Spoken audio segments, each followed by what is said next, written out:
Good evening, everybody. We'll call to order Chisholm City Council meeting, August 13th, 2025, 5:30 p.m. Susan, would you please take over? Present. Councilor Fox. Here. Councilor Lassie. Here. Councilor Varga. Here. Councilor Halverson. Present. Mayor Ryan. Here. Hey, Council, I would look for a motion to adopt the agenda. You do have something in front of you, which will be in addition to the consent agenda, but I would need to add number 3 under myself, which would be to post for the board that the resignation is coming from. So one additional action item. Number 3? Yeah.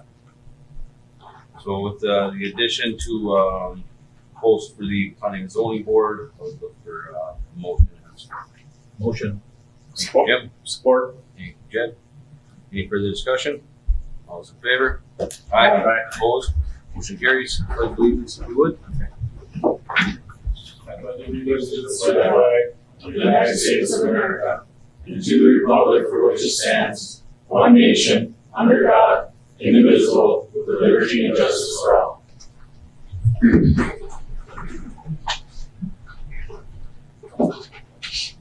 Jed, do you have any public participation on that? None, Mayor. Start with council reports. Councilor Holliva, good evening. Good evening. I attended the EDA retreat meeting last month. I want to give a big thanks to the city crew for all their work for getting rid of all the trees. There's like 200 some plus trees down across the city. You guys did a great job. It was so great. You got a lot of kudos from a lot of citizens. And we have the Lake Street Market next Tuesday again. Hopefully the weather's good this time. We have a bunch of good things happening. We have Chisholm Lions doing a school supply drive and a bunch of other things happening too, with some food too as well. So hope to see you down there. Thank you. Councilor Bolton, good evening. Yeah, good evening. I attended the Project Sunshine on July 17th. It was really well attended. Police chief was down there with his group of guys, and that was nice to see. There's a lot of people from different communities that came and got together, so thank you to that put that on. So that was awesome. Let's see. To pair off what Jed said, August 19th is the back to school event that you were saying at the Kiwanis Park at 5 p.m. And you can bring like school supplies and stuff for the community, and it'll be great. Yeah. Thomasoni Arch looks amazing. I see they might be hooking up some electrical down there. So far it looks pretty good. So congratulations, and the work looks great down there. I want to also thank all the community members who helped their neighbors cleaning up the mess, especially mine, the Brad sets. So they came out and helped clean up my mess in my yard, and also Larry's crew. So thank you. Let's see. I also want to congratulate Lisa Kukovic, who is a Chisholm graduate. She's now the district's new superintendent of the schools. So congratulations to her. And also, if you haven't checked out the mural downtown by the library, it looks amazing. And I also want to say I'm representing the Chisholm Library today in their new shirts. Oh, yeah. If you want a shirt, I'm sure you can talk to Katie about that. All right. Thank you. Thank you, Councilor. Councilor Baki, good evening. Good evening, well, Katie, just so you know, I'm an XL. I just have a couple of quick things.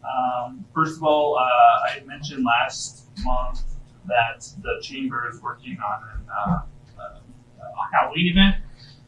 It's going to be October 4th. That is a zombie pub crawl. More details will come on that, but that date is set. It is happening, so start planning your costumes for October 4th. Also, I just want to give a thank you to everyone who participated in the garage sales this past weekend. We had between 40 and 50 garage sales that I knew of I'm sure there was more. Precious Paws got a nice little donation because of that.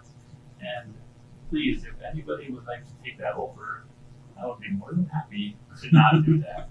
But it went very well, and kudos to everybody for making that work. So that's all I got.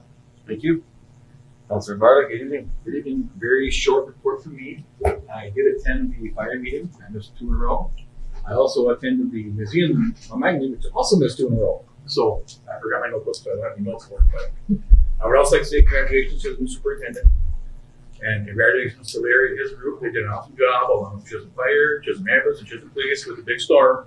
So they did a wonderful job. Thank you all. Thank you, Councilor. Councilor Alverson, good evening. Good evening. Since our last meeting, I attended 2 Red Head meetings, and just so you know, the construction is well underway out there on trails and at the trailhead. Trailhead is closed for construction right now, but all the mountain bike trails are open. So, trails are still existing. Excellent, thank you. I was actually talking to somebody that told me they're building a pump track up there, and the folks building it said it's probably one of the best that they've ever seen. Being the asphalt all the way around it, and okay, thank you, Councilor. Myself, I attended the EDA retreat where we spent a good 4 hours kind of talking about our 5-year plan, what our objectives should be inside the city, where we should be focusing our time, and I think a lot of good things came out of that. We were able to cross a few items off of our list, so that was it's always fun to see. So, but again, a lot more planning and forward thinking, moving forward. And again, the city crew, the storms that came through, kind of devastating for a lot of areas. It's really hard to see 100-year-old trees fall down. Snakes takes a long time to regrow those, but appreciate everybody that was patient with the city crew. They've done a great job. I've gotten a lot of kudos from the citizens, all of our agencies. It doesn't go unnoticed. My phone's ringing off the hook, Katie, your crew, and everything on the mural, everything that your group did there, and Stephanie, the revitalization, and the artists. It's beautiful. So, I actually had somebody ask if we were going to have a street dance after our parade that we had the other day, and why doesn't Chisholm have a street dance? And I said Chisholm has the street closed off for at least 3 times every month, so we have a lot of stuff going on, which is good to see. It's a fun community, and I think we're all very blessed to be part of it. So, appreciate you all. One more thing I just want to say, I had one of the representatives from Saddle Metallics reach out, and they are going to be having a community forum that they're planning out in Vulcan. I'm not sure what the date was. They're meeting with those officials next week, and they asked if I would at least just put a plug out for them. So if anybody has any questions or concerns, they're going to be coming to address the community sometime late August or maybe early September. That's it for me. I forgot to mention something. Yes. The pub crawl is a citywide festival. So Good memory. I got one. Okay, moving on. Ambulance Director Tiffany. Fire Chief. Jason. Just a quick rundown. We've been pretty busy. We had 40 calls last month. A lot of those were the storm day, of course. Right away in the morning, it's probably about 6:30. Larry, I said, Larry, we got a mess, and he was, I'm on my way. All the firefighters, from myself too, tell your crew thanks. They were a big help, and they got there quick.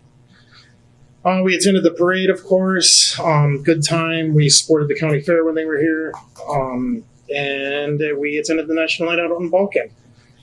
Last couple months, I've been doing some, I shouldn't say push and pull, but going back and forth with the DNR and everything to get our reimbursement back from the Brimson fire we helped with. I confirmed with Devin this morning, and we received $21,124.40 back for that. So that's all done and taken care of. This weekend, you'll probably see us out and about. We got a joint training set up with our mutual aid neighbors of French, so it'll be a good training. And then we've been asked to attend the upcoming ECFE classes probably about the beginning of October. So we got that on the schedule, and we'll be doing that. Other than that, do you have any other questions from us? Hey, Jason. Police Chief. Jim, good evening.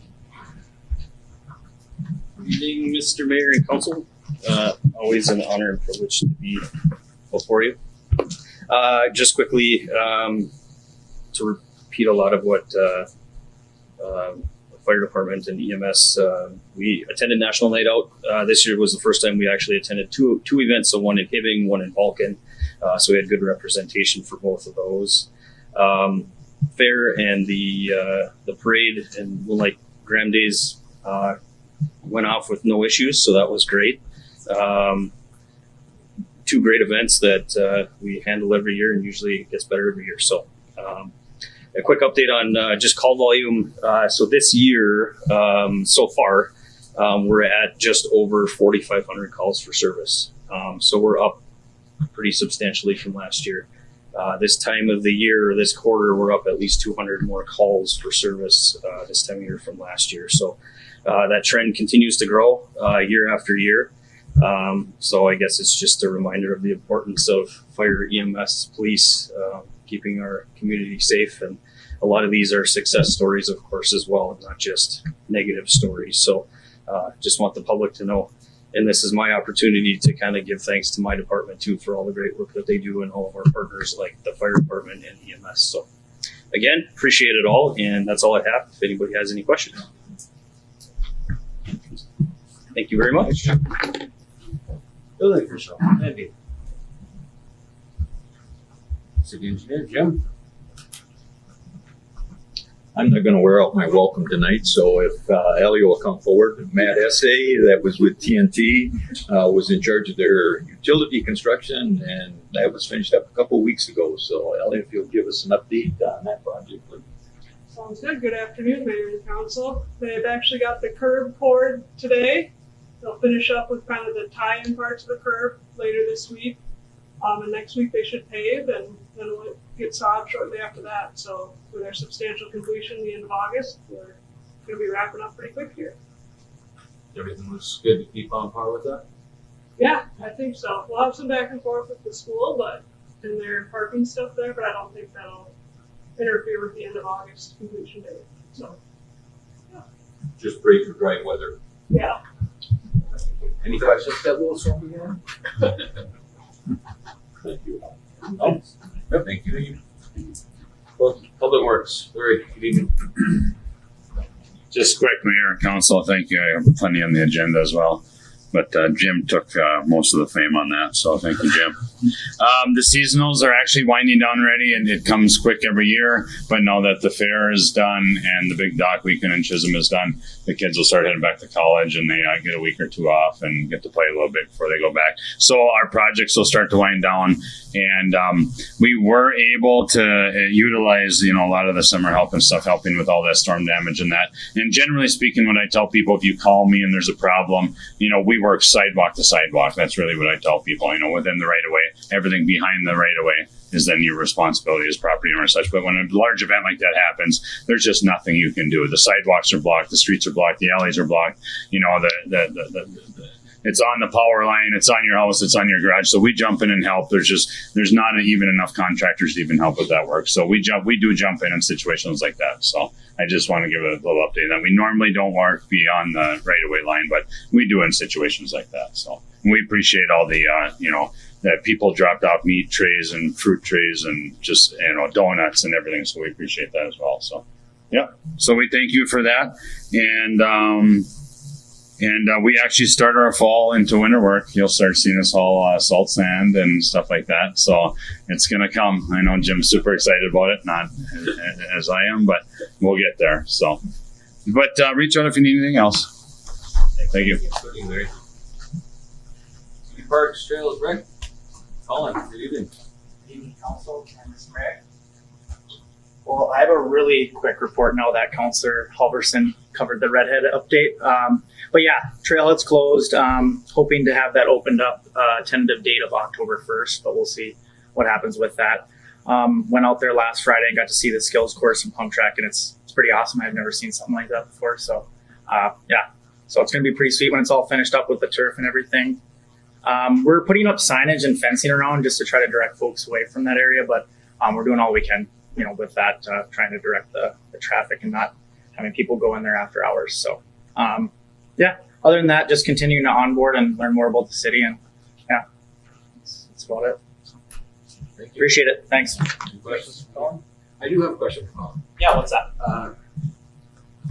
With my job, I had to do the locate for the contract, and I was there before they started. I talked to the contractor, and he said there is no doubt Chisholm will hold a world championship this year with the contract. He said it's one of the biggest ones we've built. It's the nicest one we've ever built. Mhm. Yeah. So All right. I hope it's true. Let's have that be the goal then. Yeah, I mean, when we were out there last But it is very nice. Yeah. when we were out there last Friday too, they were talking it up quite a bit. Yeah. Yeah. So, but yeah, no, it is super nice and yeah, pretty awesome. So, all right. Any other questions? Thank you. Library Supervisor Katie, good evening. Good evening, everyone. Quick update from the library. June and July are definitely some of our busiest months out of the year. In the month of July, we had 1,039 adults and just over 1,000 kids visit the library. Our programming for the summer is starting to wrap up.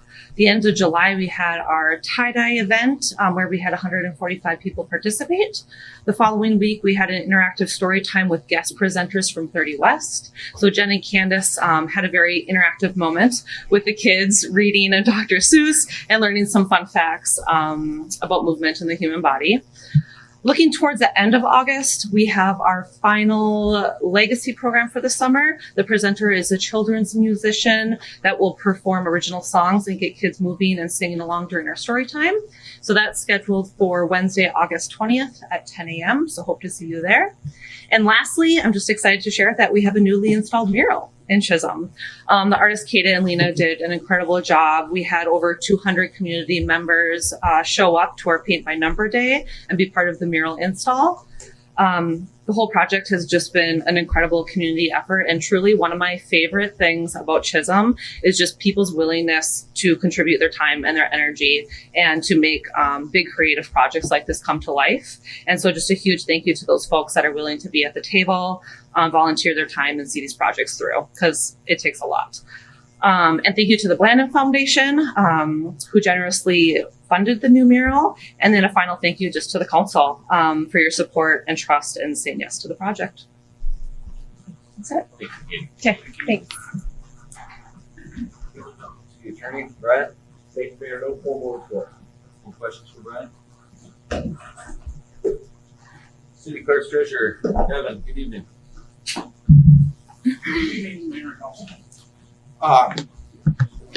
Really quick, we got the draft audit report, and Bonnie and Jeff will be here next week to give us a final closeout. And they did say there's going to be no management letters, so no points that we need to really cover. And then we did get rid of one finding. So the only finding that we'll have is segregation of duties, which is pretty typical for cities this size. Also, with that, we'll have the final balances, and we'll be working on a budget. Well, we've already gotten the first round from department heads to get their feedback. We'll be working through that, and we'll have we'll schedule a budget session, our first budget session in September at the end of this meeting. So I guess that's what I've been working on. Thanks. Thank you. City Administrator, Stephanie, good evening. Good evening. Everybody kind of touched on our busy last month that we've had, so just I want to thank the staff and the council for all the things that we do. Couldn't do it without everybody. We definitely go think about and beyond, so thank everybody. Okay, moving along to the consent agenda. You received the notice of resignation, which would be number 9 under communications. We had it in there for approval, but consent agenda, consent agenda consists of list of bills, communications, minutes of previous city council meeting minutes, payroll, and overtime. Unless there's any additions or changes, I'd look for a motion and support. Make a motion. Support. Thank you, Jed. Thank you, Jim. Any further discussion? All those in favor? Aye. Aye. Opposed? Motion carries. Any unfinished business? None. New business? Chief Willie. So what we have today is we've been working on getting I've been actually working with Ravina on getting all of our job descriptions updated and kind of getting along the city format where every other job description is at. So that's what we have in front of you. We talked with other departments, got their job descriptions, kind of put it all together with what we had before. And that's what you have. There is one small amendment that should be made to it that kind of slipped through the cracks. On the first page, when it brings you all the way down to the bottom, it says act as a first responder providing medical care. We actually don't do that in our community. We don't first respond because we have a wonderful EMS service that does that. So that was supposed to be taken out. I have a question about the minimum qualifications. The first one says high school diploma. Should it also say GED or something along those lines? Some first aid training, are you thinking? No. Or High school diploma. Oh, GED. Or equivalent, or however they work that. Could that be added or no? I would say yes. Yeah, we can certainly add that.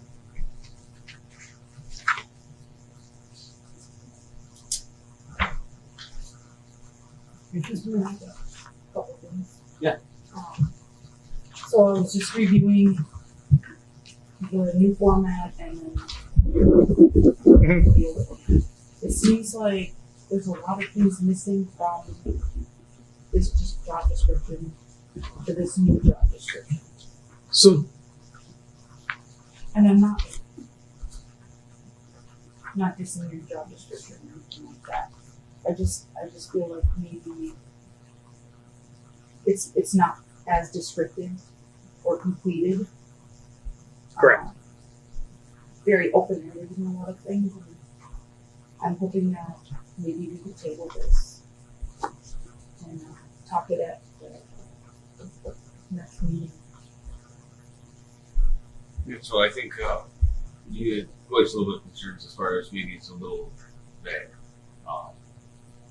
And maybe that's a purpose on some correct. aspects of it. So looking at it and whatnot, because like I said, I worked with Arena on this, and so when we're looking at it, we're getting kind of in a format of the whole city. So what you're going to see coming next is you're going to see the other ones are going to start coming, and then what you're going to see is you're going to see our SOGs coming, and that's going to be where it gets descriptive.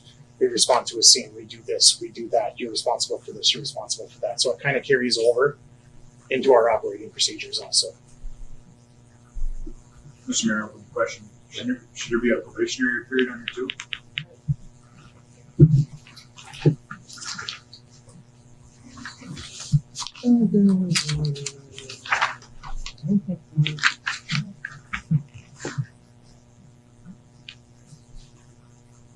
There's no selection or no working by that long. Well, the selection guidelines would follow the city hiring policy, if I'm not mistaken. So I know previously with the fire department, it was probationary for 6 months, or whatever it was. But I don't think any of our other at-will employees have that probationary clause. I guess you would say.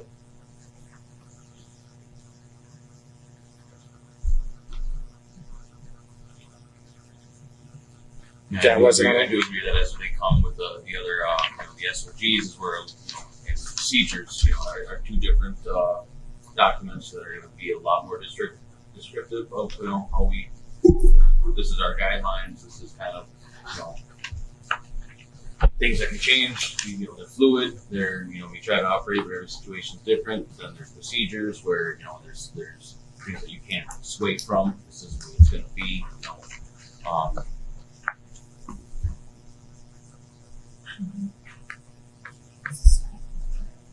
Yeah. I think until those things are in place, I feel like there's nothing clear. It's not clear to me. We can put it all together and bring it all back in one packet. We just we had some interest, so we were trying to get this one pushed through first, so we don't leave people hanging that are interested. That was kind of the intent of trying to get at least the firefighter one too. Couldn't you still hire that firefighter? Off the old one, we could start the process and do the hiring policy and everything else. So I'm not a firefighter, but can you go just a little bit deeper into what the SOG is in that? It's a standard operating guideline, so that's what it'll tell you. So that's where we've been working with Ravina is we take the original city policies, right? Your standard policies that every employee in the city has, and then we break off with our own standard operating guidelines. So this is how we operate. This is how we show up to a call. This is what we take. This is how we respond. This is who you're responsible for. And that's going to lay out exactly what. So when you give that document as like an addendum to this, or would that be when they came in and you would say, here's our? Because I think if you attach that to this, I have no issue approving this right now. But I do think that that is probably an important. It works together. Yep. Yep. So I think for me, and this is just me, but if that's included with this, I don't have an issue. Because I can see, reading through this, I can see where that is. So throughout the years, we've always been a little bit different. So we've been really working the last 6 months to try to get it in tune with everybody, the rest of the departments. So we're all kind of universal and we're all the same. We all have the same baseline standards, and then we build off of that depending on how the department runs. Yeah, I do. But I do think that piece, like if I was going to apply and I just read this, I'd be like, but then if you include that piece of it, then I think you've covered the bases from what I did. And I think, if I'm not mistaken, we're looking at that right now, and I think that's like 40 or 50 pages. So it's like it's a yeah. Mm-hmm. Or maybe that's just a document of Right. Mm-hmm. It's just like that, so the ambulance ones are similar, I guess, they have a job description for the EMTs and paramedics, and then they have their. Yeah. When I got hired at the fire department many moons ago, I got handed an SOG the first night I was there. So, And they'll do it that way, or? Well, typically what we try to do now is when we have candidates interested, we take them, we invite them, we do a tour, then we talk about it, we talk about the commitment, we talk about the standard, and that's when we kind of, before they make the commitment, before we go through the hiring, when they say yes or no, we try to talk to them so that we can explain to them a little bit more, walk through, kind of get a little bit personal. We invite their families with them if they want to come down to the hall and everything else. So, So to me, this is a description for somebody that might be interested in the standard manual, that's for firefighters. Here's how we do it. We have procedures and policies. We have to learn that. That's for hiring people doing the job. Right. So it doesn't really need to be, especially if it's 15 pages and EMS is 40. we're very, You don't need a 40-page manual to apply. To apply. And the other thing is, I don't see the probationary language in the old description. So is that more part of a relief association deals like probation and so typically the 6 months to a year probation is typically what they do is they're not going to be an active firefighter until they finish their state cert and they're firefighter 1 or firefighter 2. So we're not going to put a firefighter in until they get their state cert and they're qualified to do the job. I mean, it'd be good information to have. Yeah. But it's not in the old one. I don't believe it's in the other ones. That's in the old one here. Yeah. I think 1 year. Could be. 34. It's under selection. I don't even know where that point is. We subject.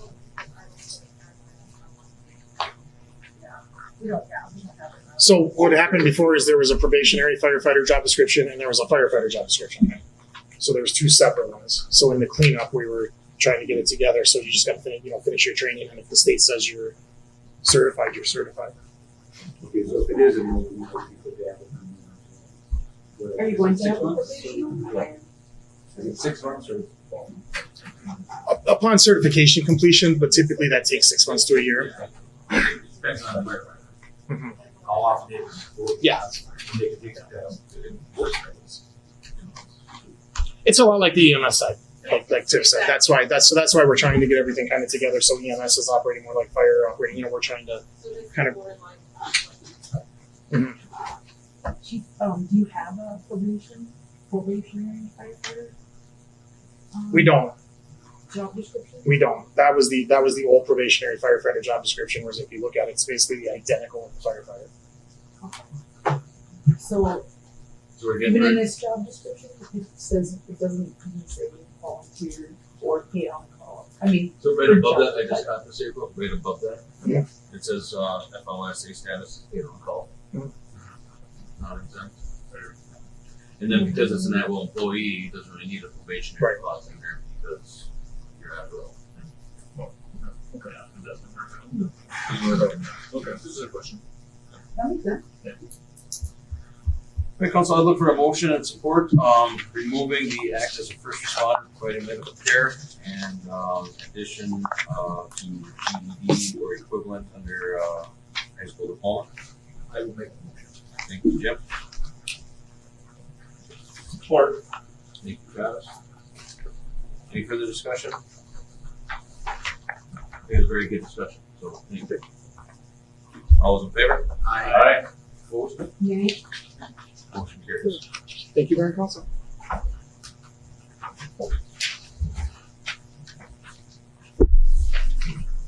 Police Chief, Jim, you did. Thank you, Mr. Mayor and Council. Very quickly, I stress very quickly because I want to be very quick compared to the next gym that comes up here. Informational purposes only, the Gambling Commission approved 3 raffle requests for various different entities, and I don't want to read them all if I waste all your time here. So all were approved for different events throughout the remainder of the year. Obviously, we have more coming in as the year comes along, but these were just the 3 that were approved at that meeting. So nothing needs to be done, just informational for you. So Thank you. Thank you. City Engineer, Jim. You're taking notes.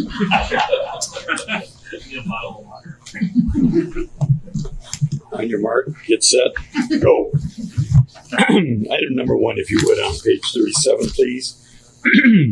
Excuse me. A week ago, we received bids on our ice arena driveway and parking lot improvements that are part of the state bonding bill requirements for this.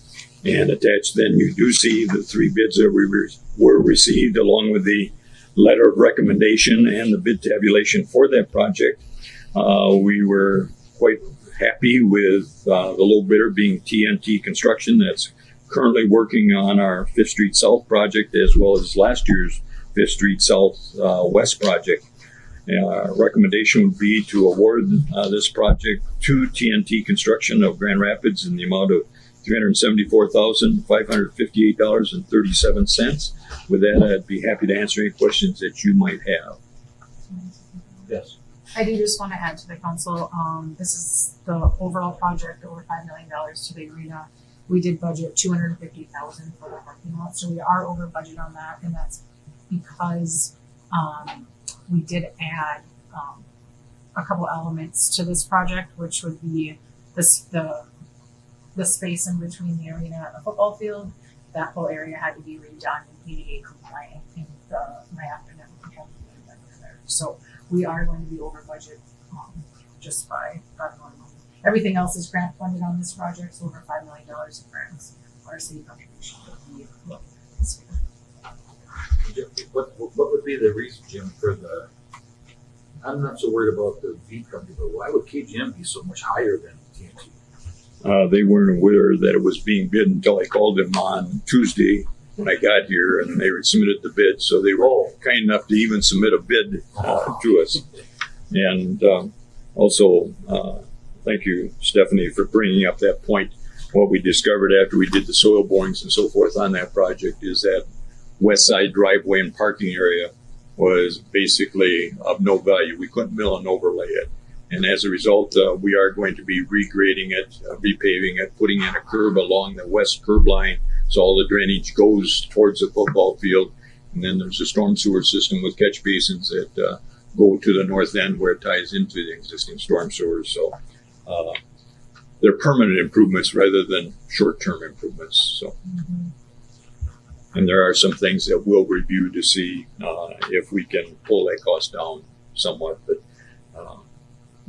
we've got a tight deadline on this as well, as trying to get it done by, I believe it was October 1 or October 15 for the opening of the ice arena. So, Councilor Alderson. Jim, all of our street projects we've been using GeoGrid to lengthen like the pavement, but I don't see it on the parking lot project. We have a geotextile, which we always have done for years and years, but recently we've been adding the GeoGrid to control cracking. right. It's an oversight on my part, and we can certainly get that added. It wasn't in the plan, No, it wasn't. So we were fast tracking. I didn't see it until the week before bids. We'd probably add 8,000 to 10,000. Yeah, we'll probably be a trade-off. Some of the, like some things like the striping. There's even, I think we could delete a few catch basins along that west curve, but there's some items that we'll look at to see if we can do it with city forces and or do some other things to bring that cost down. Especially if the soils are poor. Well, this is all going to be great stuff now because we're going to go. It's a full reconstruction on that west side now. So that'd be a motion to approve with the addition of the. Yeah, I'll make a motion to approve if we have to deal with it. If we do our street projects. We'll come back with a change order on that stuff because it wasn't part of the contract. So for right now, if we can just approve this as bid, please.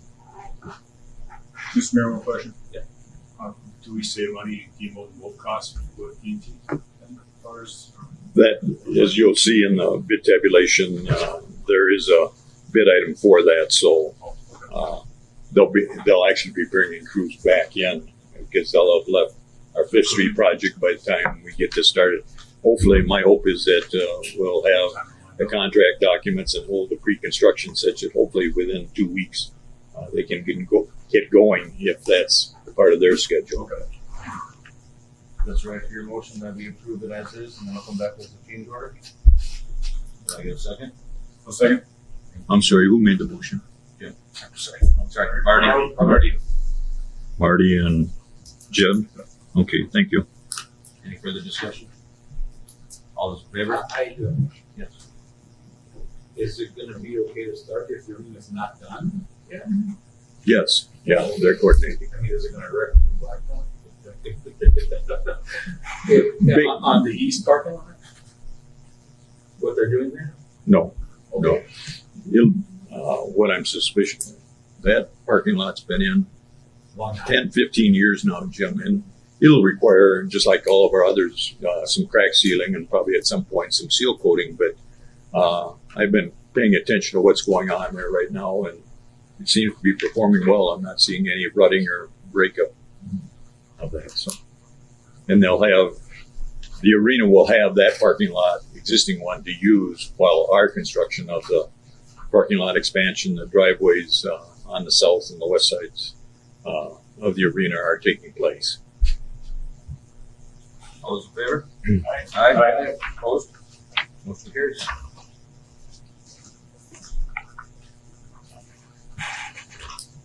Thank you, Mayor. And then if you'll turn to page 42, the next 4 items are all related.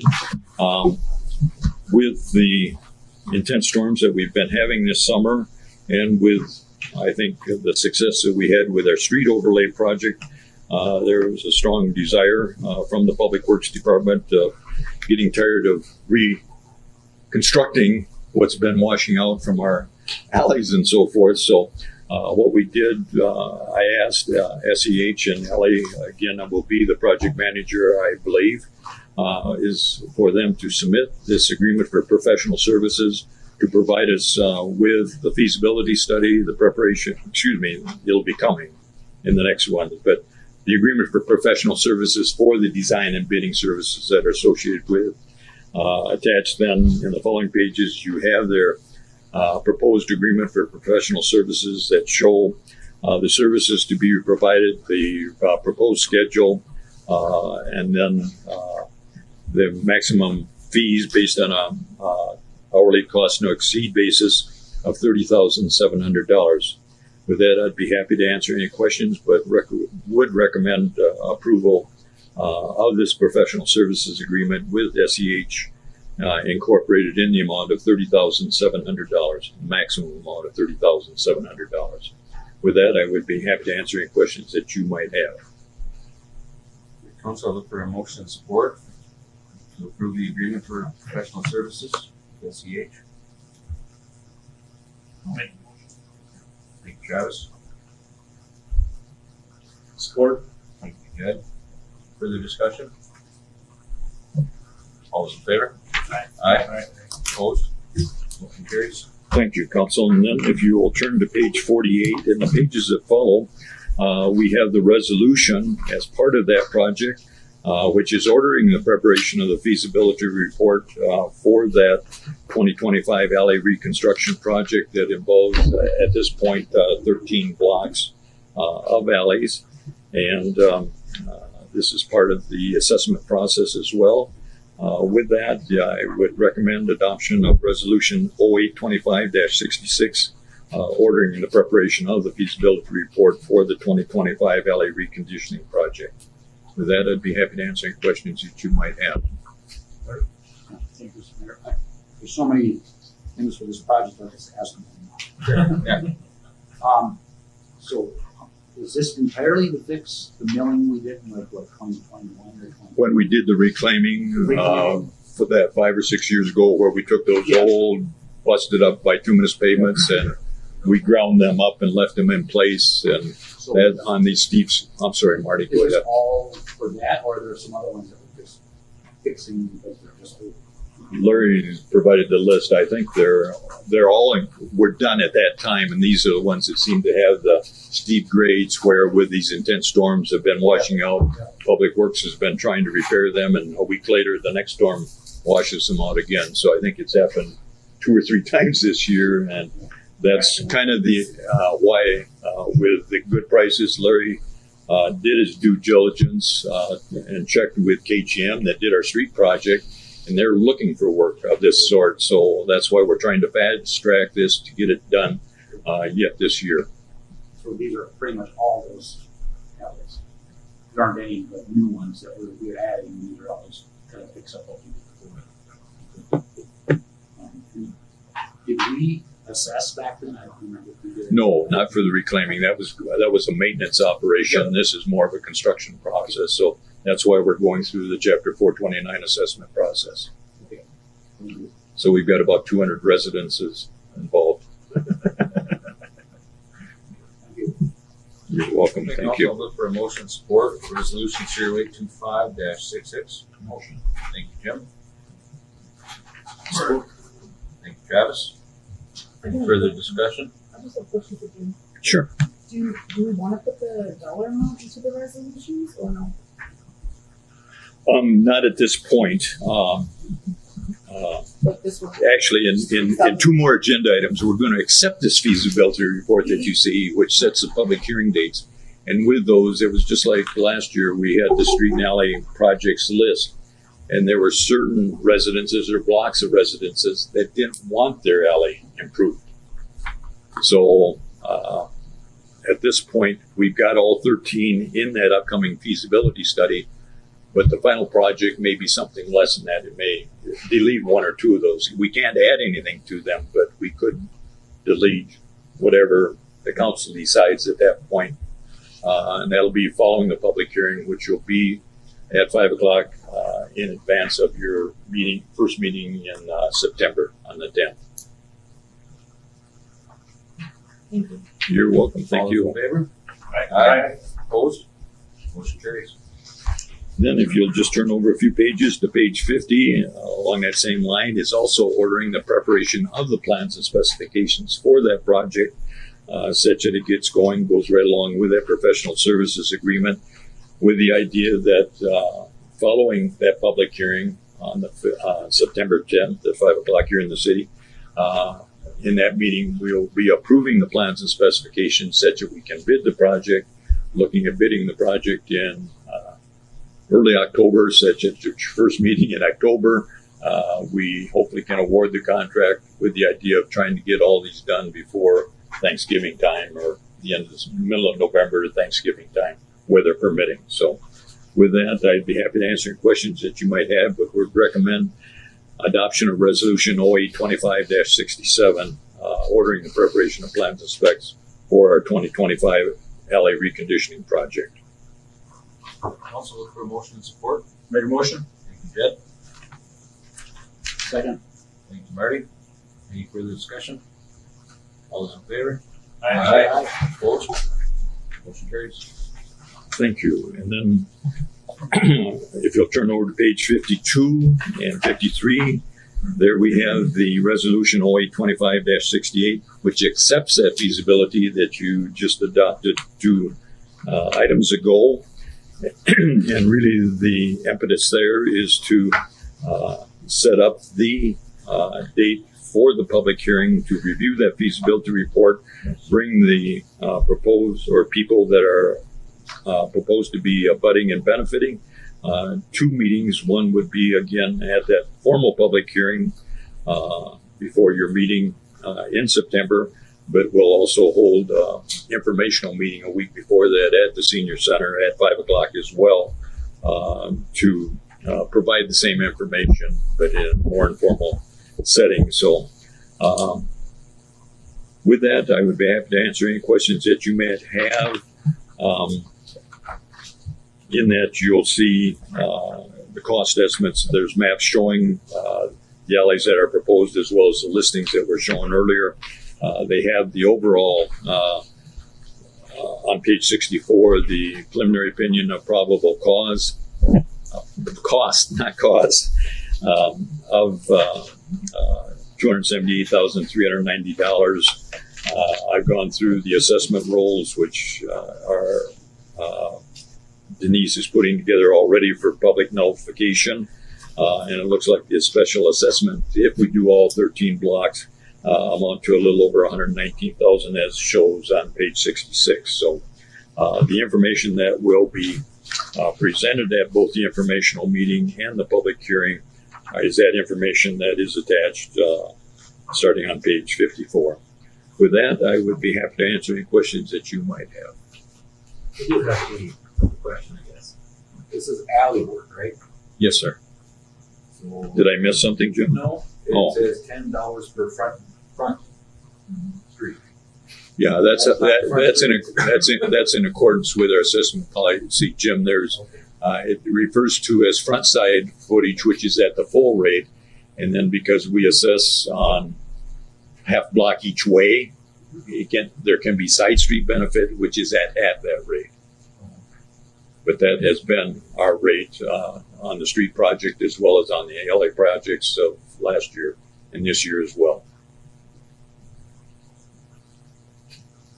Council, I look for motion and support for resolution 0825-68. Make a motion. Jeff? Support. Travis? Further discussion? Yeah, I think to Jim's point, if it's an alley, there is no half block. It goes to the paralleling streets. In this case, there's a few that are like they're the north half and the south half of the block, so they're not immediately abutting that alleyway.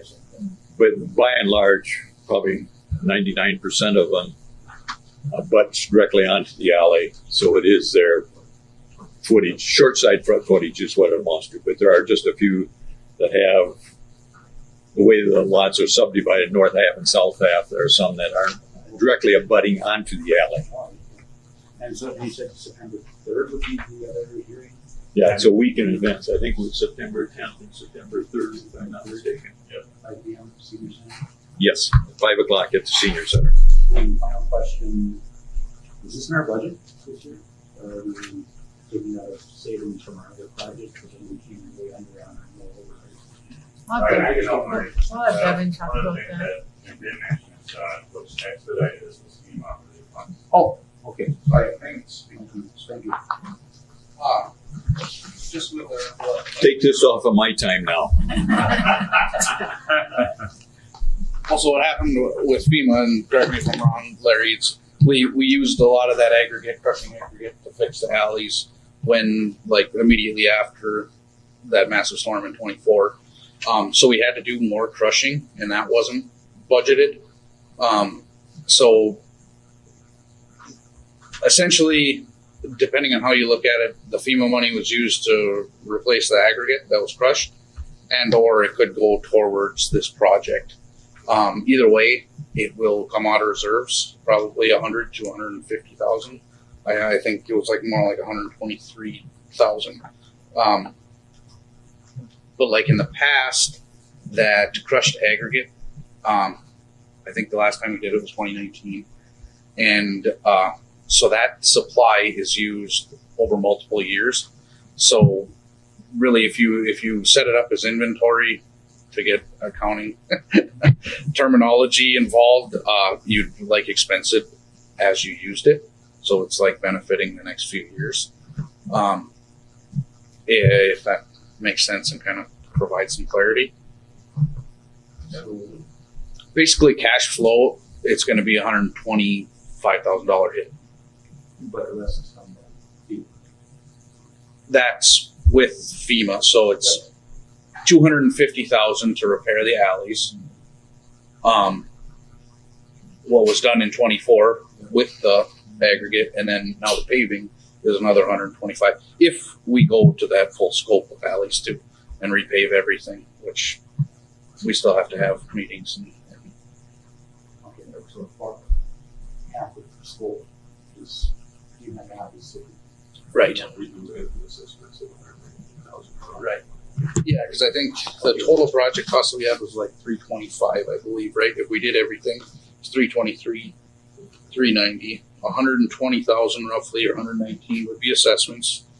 We have 7,600 in state street aid, which was set aside, and then an additional, which we just received, that we didn't know was coming, was additional street aid of 7,265. So really 125,000, right?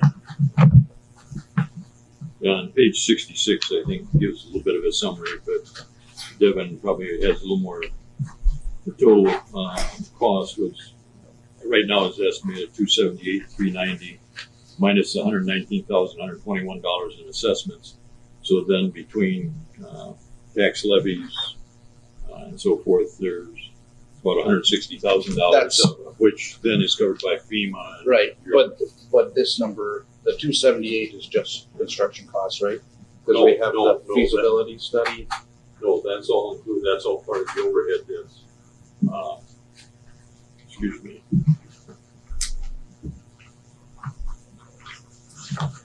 If you go back then to page 64, is the preliminary opinion of probable cause, which is $193,290. There's a 10% construction contingency, and then engineering, legal, fiscal, administrative, which is the overhead of $56,100. That brings it to that total. So we're better if I can answer. Yeah. Well, no, sorry, that was my mistake. I didn't fully understand you. That's the previous meeting. So $50,000 less, which makes it look even a little bit better. So about $75,000 coming out of reserves. But obviously, when we get to the bidding and the actual contract, we'll have it. Correct. Thank you, Devin. All in favor? Aye. Opposed? Motion carries.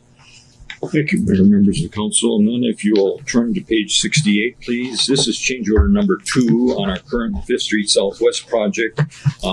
This, as we've been discussing with you at previous meetings, is part of our effort to separate storm sewer drains, roof drains, and so forth from our sanitary sewer system.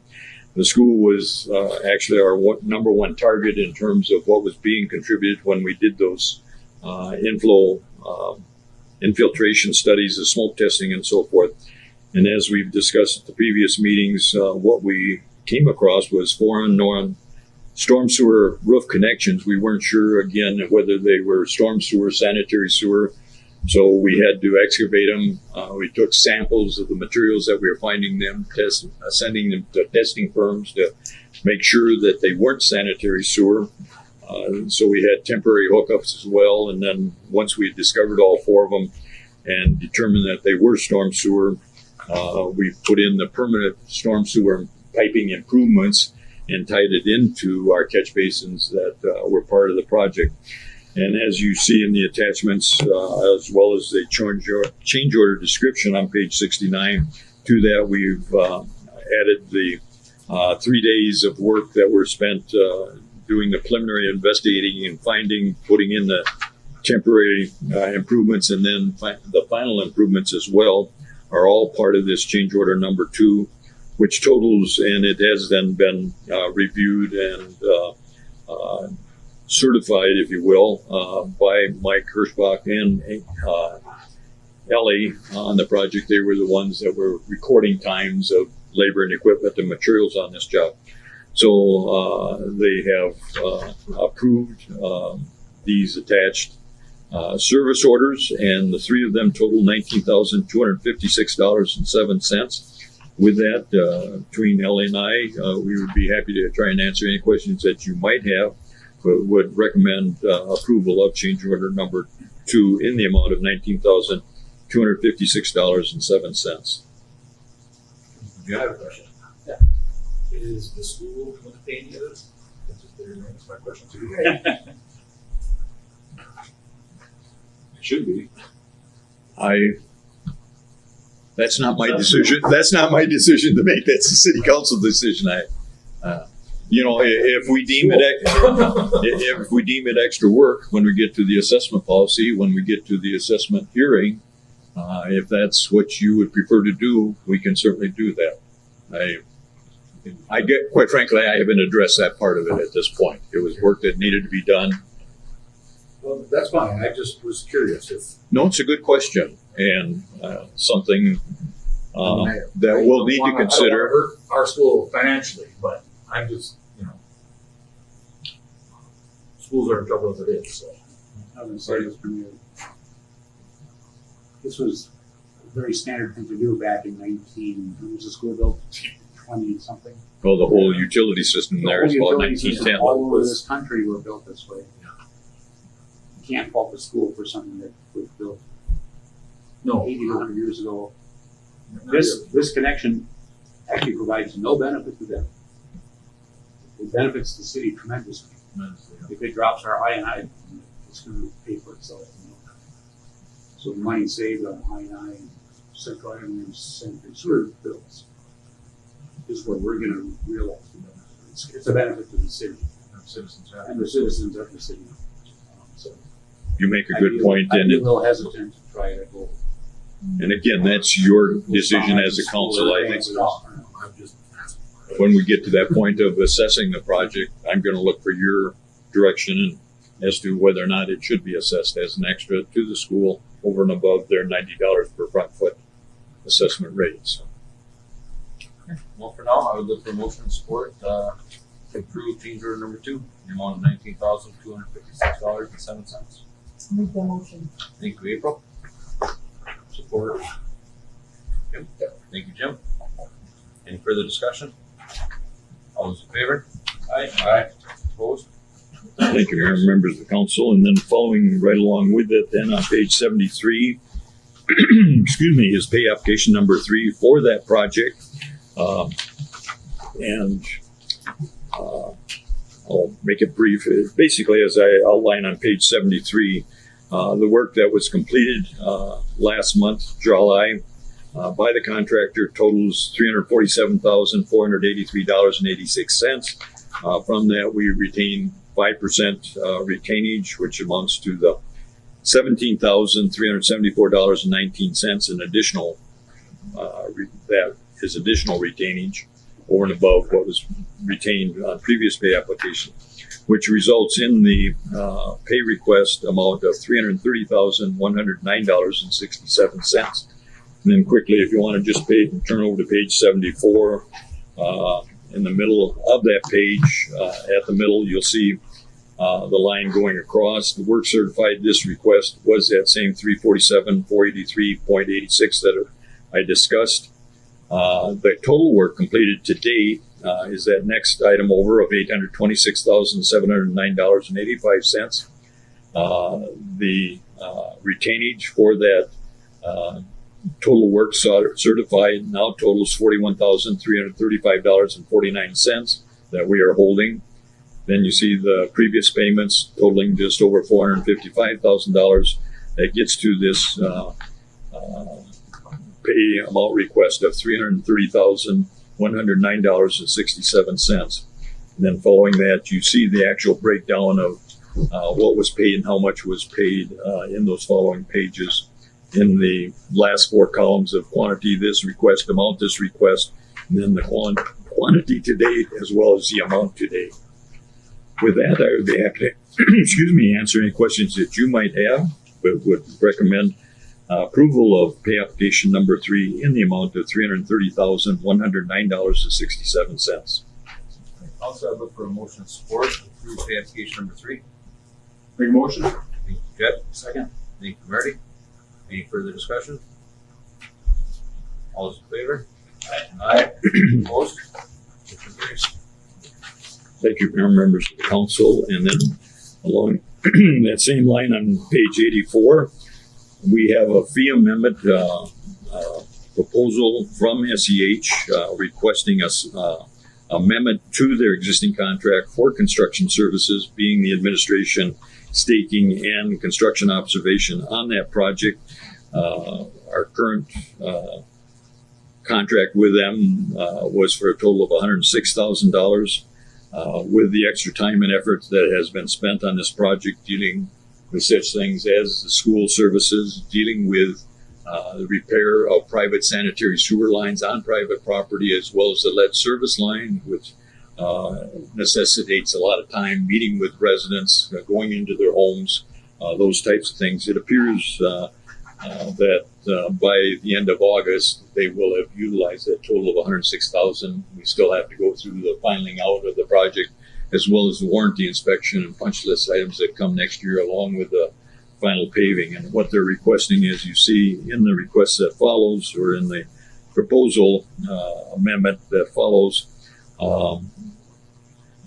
is a request for an additional not to exceed amount of $39,000, most of which again is for construction observation or the inspection of the project.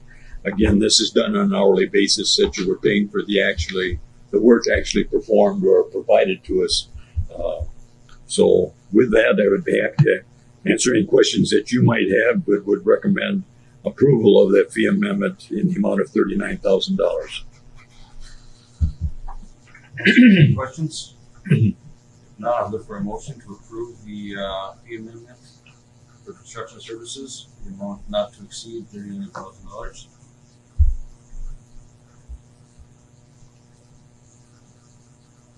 Motion. Yep. Second. Thank you, Jed. Further discussion? I have a question. Yes. Jim, do they ever, I'm gonna turn this fan off, sorry, it's getting warm. Do they ever, in their proposals, add an extra amount, just in case something like this happens? No, that's why they come back with a fee amendment. In their original, yes.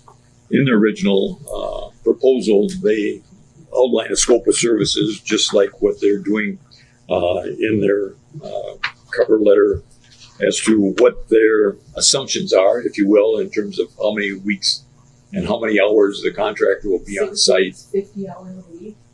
Yeah. Is it like 2 contractors, or is it like? No, basically, TNT, when they're working, they're basically going from 7 a.m. to 7 p.m. They're putting in 12-hour days, and usually the only thing that keeps them from that is rain. And there's a lot of time, like I said, that's being spent by the project management, but particularly the inspector, contacting residents to try and coordinate, again, the replacement of lead service lines, or the replacement or repair of the sanitary sewer lines, getting appointments with them to get into the house. And to their credit, TNT was very good in that regards as well. Usually it was the inspector, Mike Hirschbach, as well as Matt Estee, that were going into those homes, meeting with the property owners, and guiding them in a very positive way. To my viewing, it was very successful in their public relations with the property owners in dealing with those issues. It seems like they mostly work with the school in this letter. It doesn't really talk about property. Well, it did talk about the televising of sanitary sewers and so forth, but most of the work now at this point is going to be dealing with restoration of the streets, the property, or the restoration of turf and so forth, and then next year's construction activities with putting on the final wearing course surface, and then putting together punch lists and going through those items as well. And it's very similar to what we experienced with the 3rd Street Northwest, with rain delays, but issues with the contractors. When they put together their proposal, they're making assumptions of, but they don't know who the contractor is going to be, how efficient they are, what the weather conditions are going to be. And Travis came in, and I appreciate that today, and was asking questions. On the monthly billings that we get for their services, I go through that. They provide me with it, and I require a detailed list showing who is working, how many hours, and which day. And I can go back and correspond that to their daily inspection reports that they fill out, that I get a copy of usually the following week, so I can verify. And whether I'm doing it on our city projects or some of the other projects we're doing for the Memorial Arch or the public safety building, I follow kind of that same practice of trying to verify. That's why I like the hourly rate. So we're paying for the services actually being provided. They're getting compensation for the actual work being provided. So. That makes me feel a lot better that you have that documentation. So thank you. Yeah. Stephanie requires it of me.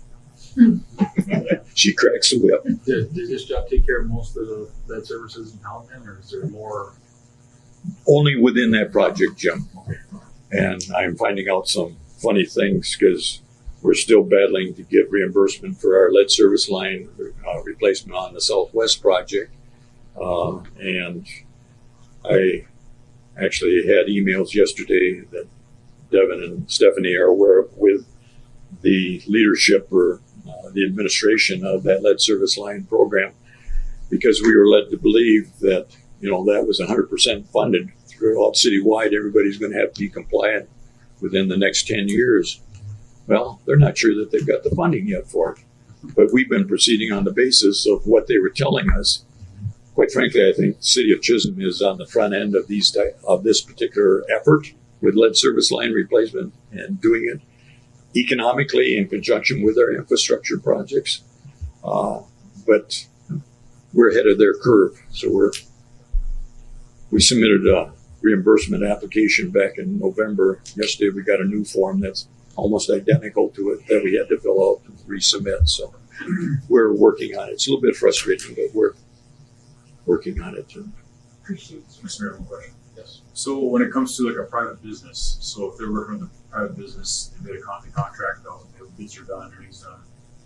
Is this normally done too in that process as well? So they you go over the contract, they underbid a job, whatever. You normally go back to a private business. So say a mining company, for example, they have a contract, they go bid the job out, could you go also, we didn't see these costs coming, so we're gonna need another 40 grand. Do they go back and really do that, or is this their normal steps? Jed, I don't know how the mining companies actually Well, I'm just saying, operate. private business, I'm just saying. That's typically where you're going through it's like building your own house or something. They bid it on the basis of what they see or what you're told. You get into it, you start remodeling, and all of a sudden something's rotted out or something like that. So at that point, there should be an amendment, whether it's a change order or a professional services agreement of some sort that should be negotiated before they go forward with it. And that's exactly, I do appreciate what they're doing here. They're putting us on notice that it looks like by the end of August, they will have utilized that total budget. And quite frankly, with SEH, that's kind of unusual. Most of their proposals come in, whether it's on the design aspect or on the construction aspect, come in below what their proposal numbers say. And that's, as you go through there, again, they show us what they're assuming and what is the basis of what they're presenting to us in terms of hours and costs associated therewith. So, good questions. Thank you. Next year or two, as long as you're still here, going in the future, if we do road jobs, when we do road jobs, can this lead servicing be added to their contract so they don't necessarily have to come back? They can add a little more to their, whatever, 5, 6, 10,000. Oh, in terms of the construction service, lead services is what I'm saying in town. we've had probably at least a half dozen individual property owners come forward and ask us what could be done in terms of replacing there where it's not part of an infrastructure Yeah. replacement projects. And I had to tell them, and Denise is putting them on a list, because I had to tell them, quite frankly, we were looking for direction from the state as to what could or could not be done. The specific question was whether a property owner could go hire a plumber, Charlie Lustig, or Mike Cinco, or Bugalis, or somebody like that to come in and replace their water service. They pay the bill, turn it over to the city, and we have to do the reimbursement. Or does it have to be a city project? And the answer I got back, and this was just a couple of weeks ago, is that it does need to be a city project. So if they get their funding in place, such that we know we're being 100% funded, both within the public right-of-way as well as on private property, then we will put together a project of those people that have contacted us and put it out for bid for individual property owners where we don't anticipate being in there in the next 5 to 10 years with an infrastructure project. Just one final question, comment. Yep, Ellie's back. The second paragraph in the SCH letter at the end said, construction progress has taken much longer than expected, but TNT is meeting the deadline with substantial completion. So that doesn't add up. I think, Marty, that's primarily dealing with those services. Was it just the hours per day that went up, or because the overall project's on schedule? I think the original proposal was so many weeks at so many hours a week. And So it's hours per day, hours per week. Okay. All right. Yeah, essentially they're just moving slower, specifically on the utility work than we anticipated. Project completion wise, it is still meeting the date. Just kind of manpower wise, we thought it would move a little quicker. Or you assume like 10-hour days or 8 hours or something like that. Yeah, because again, we don't. Okay. And as you know, rain is always a factor, especially with the storms we've been having this year. Okay, thank you very much on that part of it. Council, all those in favor? Aye. Aye. Vote. Carries. All right, moving right along, page 90. We have change order number 4, and this is on last year's 2024 5th Street South infrastructure project. And what this is called a compensating change order, and basically all it's doing is itemizing, and you'll see it in the following pages, especially starting on page 91. You'll see the quantity bid, and then over in the third to the last column, you'll see the quantity that was actually installed as part of the project. In the second to the last column, the changing quantity, and then finally the last column, the amount in dollars of that added or decreased quantity. And all this is doing is getting to the final quantities, and what that results in, as you see at the end of those pages, itemizing those changes in quantity and cost, results in a net additional cost of $45,010.88. Really what they're doing is giving you the final construction cost and showing you where there were increases and decreases. And as you go through those following pages, you'll see that the major items are primarily in concrete items and turf restoration, which again gets back to a lot of it dealing with replacement of sanitary sewer services and the water lead service line replacements on private property. So, and as a result of this compensating change order, what it does again is to get you to that final construction cost, which will be $2,316,308.67, such that at the next council meeting, they'll bring back the final pay application with a certificate of substantial completion, which will then accept the project and start the 1-year warranty on that project.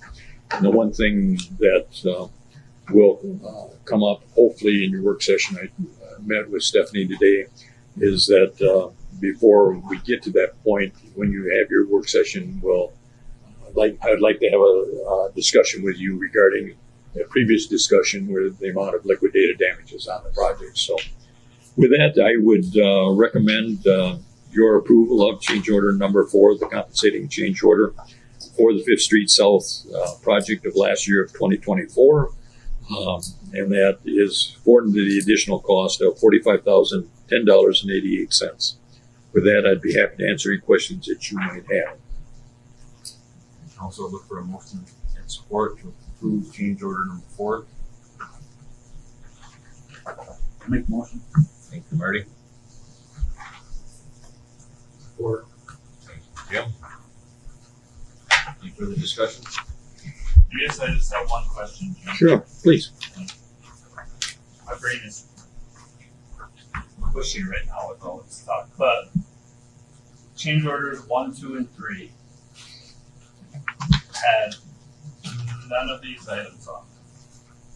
And I think that we confirmed, like, we were not paying for something twice. No, we are not. Okay. Yes. Yeah. All those in favor? Aye. Opposed? Those change orders typically were involving, I think there was time and a few things that weren't actually bid items. These are just increases or decreases in quantity and cost. What was actually installed? Thank you, Jim. Thank you. Then on page 95, we have pay application number 9 for the Chisholm Sports Arena. We're going along, so I won't bore you. Basically, it's the same format that we have used in the past. It shows up on pages then 96 and 98, which shows really that work completed during this period, as well as the quantities and costs accumulated to date. And as you see on page 98, primary work again last month during July was on the refrigeration system for nearly $500,000. The curling rink floor for another $130,000 plus. Total work completed amounted to $636,843.45 last month, from which there's the 5% retained. Excuse me. Sets it on page 95. We're looking at a payment of $605,001.28 from that total work completed of $636,843.45, less that retainage of $31,842.17. With that, I would be happy to answer your questions. I can go into more detail if you'd like. But I would recommend a payment. I'm sorry. It's always preaching. Always. Council, I'll look for motion and support for pay application number 9. Thank you, April. Support. Thank you, Jed. Any further discussion? I have a question. Maybe you're not the right person to ask, Jim, but somebody with the city, how's the whole project going in the arena? We just had a status meeting yesterday, Stephanie. They're getting the curling floor, and Mandy is here as well. But I think they're looking at pouring the curling floor next Wednesday and the ice arena the following Wednesday, if I'm not mistaken. Wednesday or Thursday, Mandy, something like that.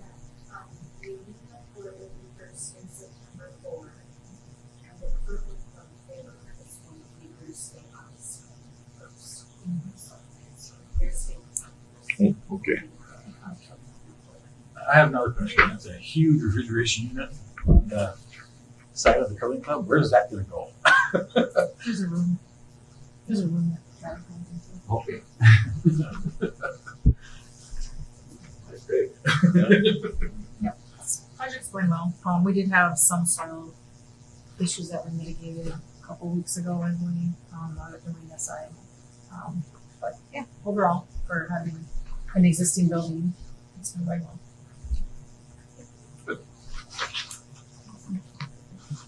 Yeah, Paul, who made the motion?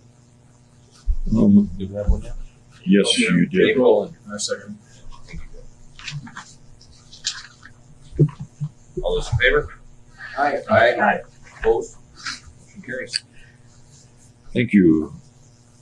Then we'll get to the good news, page 99. What you have is a certificate of substantial completion for our 2025 street reconditioning project.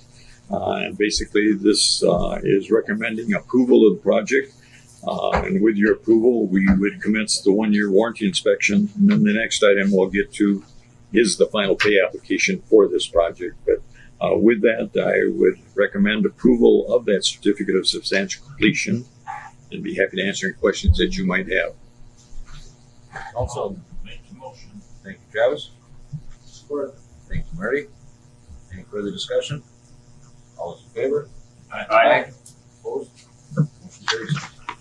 And then, if you'll turn to page 101, we have the final pay application for that 2025 street reconditioning project, which was done by KGM Contractor back in June. And with this final pay application, we're finalizing the quantities, as you see, in the amount of $1,781 that involved adjustment of a water valve and box that wasn't included in the last pay application, along with the tack coat quantity and costs that we did not have access to with that first pay application. So with this, what we are recommending as final payment is in the amount of $9,618.66. And I'd just like to take, if I could, to page 102, that you'll see as you go down the original contract amount. Again, this is based on estimated quantity, what work we were going to have to do, and so forth. As bid was $199,906.50. And the actual work, as you'll see down below that, work certified to date amounts to $158,534.13. So significant savings there of about $40,000, which is part of what we're hopefully putting towards that alley reconditioning project. So, and hopefully maybe we'll get that same contractor in here on our alleys. So with that, I would recommend approval of final pay application number 2 to KGM Contractors in the amount of $9,618.66. Also, I look for a motion support for pay application number 2. Motion. Thank you, Jim. Second. Thank you, Marty. Any further discussion? All those in favor? Aye. All right, Jim. Last one, buddy. Motion carries. This is actually Larry's. Basically, this is an annual contract that we get solicited by the county to see if we wish to participate in their maintenance program, which is not only the aggregate crushing, but also later on this year, they'll come forward with their other programs of crack sealing, seal coating, striping, those types of things. But this one is the one that's come forward to. We are limited to 5,000 tons, but it's at a very economical rate. That I'll let Larry address just how we specifically use that material, but I think a lot of it goes into where we do repairs, the water main, sanitary sewer repairs, spot repairs, those types of things.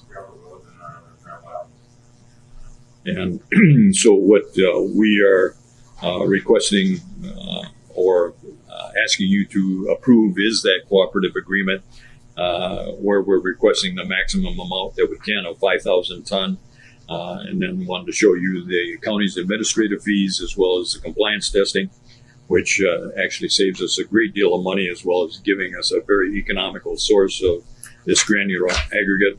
So I would recommend, along with Larry, I think the approval of resolution 0825-69 authorizing us to participate in their 2026 aggregate crushing program. With that, Larry or I would be happy to answer any questions that you might have. Council, for a motion and support. Motion. Thank you, April. Support. Thank you, Jeff. Any further discussion? A question. Is this stuff you keep in the city, or does the county keep it? We have to look at it. You go get it, it's stocked out. Okay. All those in favor? Aye. Opposed? Motion carries. Thank you, Jim. Thank you very much. I'll take you almost do it there. That's what we like about shorter. You need a break? No, no good. Let's roll. I'm energized after Jim. All right. All right, let's do this. I promise you I'll be as quick as possible, and I'll give you as much detail as you request. So, just an update on the cattail project. I wish I could provide a lot of this information up front. I just frankly didn't have it, right? We had drone video and pictures and stuff to share with you. But just starting on page 108 or 109 is the very top left picture is what we started with, and that's taking a picture from the riverway looking out towards the lake. You can see it's not a channel. And then the bottom picture is actually the boat working on that channel. And never seen a boat like that before. It's kind of cool. Never seen it. Did you ride with them? No. And then the last picture on page 110 is the channel after the work was done. So pretty nice representation there, what we did. So with that, no comments. I'll move on to the wheeled excavator. Again, I'll try to be as brief as possible. In the water and sewer, we do all of our own work in the city of Chisholm, generally speaking. Sometimes we have contractor help, but generally speaking, we do all our own work. And we've been looking for a machine that'll fit us very well. We've been getting by, but this is an upgrade for us and a machine that we need to do our work efficiently, safely. When it comes to winter time, when we got a water main break and then we got spouts out of the street in January or other, this is a little bit bigger machine, a little bit capability, and enable us to do our work more efficiently. And we've been talking about this for a long time at the PUC level and at the work level, probably going on a year now. We've been demoing machines, and we haven't really found the machine that fit for the city until now. And that's why I bring this to you. So that's why it wouldn't be in the budget either. The water, sewer, and garbage campground funds operate a lot differently than general fund. They have revenues, right, with savings account and that. And Devin also wants to speak to that this purchase is unbudgeted, so you fully understand. And this is supported by the Public Utilities Commission and forwarded to you for final approval. I do have some notes in here with those pictures, and that shows value, because on these used machines, it's really hard to show value or competitive bidding. So I did have I like that. I did have some representation. So yeah, that's right. And easy to read in color, and I think this is a very valuable machine and rarely available in our area. And this actually came out of Wausau, Wisconsin. City of Wausau owned it. It was a one owner, one operator machine, very well taken care of, all maintenance records and such like that. So it's a very good machine. Yeah, I truly believe, it's gone. I truly believe this machine will enable us to do even more work than we currently do. If I could give an example, I've thought long and hard about this for a couple weeks now. We have a proposed project with engineer estimates down at the old Iron Kettle, and there's a storm sewer that runs through there. Marty probably knows more. Marty has some very good detail on that area, but there's a storm sewer project in there that's been rotting away for years, and it's almost impassable at this point. That's a $300,000 project. I think we could do that project for $30,000 for 10% of the cost. So with this machine, would enable us to do a project like that as well. So just trying to give you some real numbers, some real work within the city. So Devin, do you want to speak to it? Let's go for this. Yeah. What are we waiting for? Yeah. You gotta hear Devin out. I'm just the fun guy. I know. I'm the fun guy. It's gonna come down and break every spirits. No, obviously Larry's done his work and like the estimates that he's given, and he does a lot of work that isn't necessarily black and white when you look at it as far as financials go. So I just wanted to give you an update on where kind of the water fund is. We've been increasing rates based on that rate study that was done, about 10% per year. The water fund will just now in 2025, when we make our last debt reimbursement request, we'll finally get out of the hole and stop borrowing from the sewer fund. That being said, we also have a 3-month operating balance requirement. So basically, enterprise funds need to carry 3 months of operating capital in their accounts to maintain self-sufficiency and making sure they're paying the bills. That's about $270,000 in the water fund, I believe. And so we're just we're just getting out of the hole in the water fund, and that doesn't include any street projects that we do that we're replacing water and sewer lines. So basically, if we continue to use like all of our reserve funding in there, we're going to have to take out debt in the future from PFA to finance the utility lines. That being said, the non-black and white side of it is Larry can do some work himself with the right equipment. But I guess for me, I just want you guys to make an informed decision on where the water's at, or water fund is currently at as far as cash. There are no reserves in the water fund, and it currently does not have the operating capital that was in a resolution anyway in the past that the city should have set aside for an enterprise fund. And then, well, I'll make a comment. Air Fiber was on the water tower. They just canceled the agreement. It's only like $4,000 a year, but I just was throwing that in. A couple other question marks is when I think about moving forward in the futures with IPTAC slowing down, just it's a question mark. So where's that fund going to be if we lose a client? Right now, I don't think that's going to happen, and they're still operating. And they're still a good customer. But that's just my 2 cents, and I wanted to basically come up and share with you guys so you can make an informed decision. Appreciate that. Yeah, For is it big enough to even tear down houses? Oh yeah, it is. It actually drove by me the day I talked to it, so I haven't seen it, so it looks pretty cool. Yeah. But does it have downriggers? Yep. I didn't look It at does, it. yeah. Okay. Just in case they need it. Yep. The wheels aren't always great. That's right. Yeah. Yeah. Okay. All right. How many hours on the machine? 5,000. 5,000? Yeah. Yeah. So are you, Devin, are you only concerned about the water? Or are you, it says water and sewer are gonna share. So, yeah, are you more concerned with water than you are sewers? So with the PFA debt that the sewer fund took out, we are required to set aside money. We basically charge, in our sewer billings, we charge an extra amount which we have to set aside for capital improvements. So basically, we're saving capital for future street projects that require utility lines to be redone. So we're kind of built in. PFA designed it that way, so cities are forced to set money aside. With our water fund, we haven't. We have increased rates over the last 4 or 5 years, so we're getting to that point.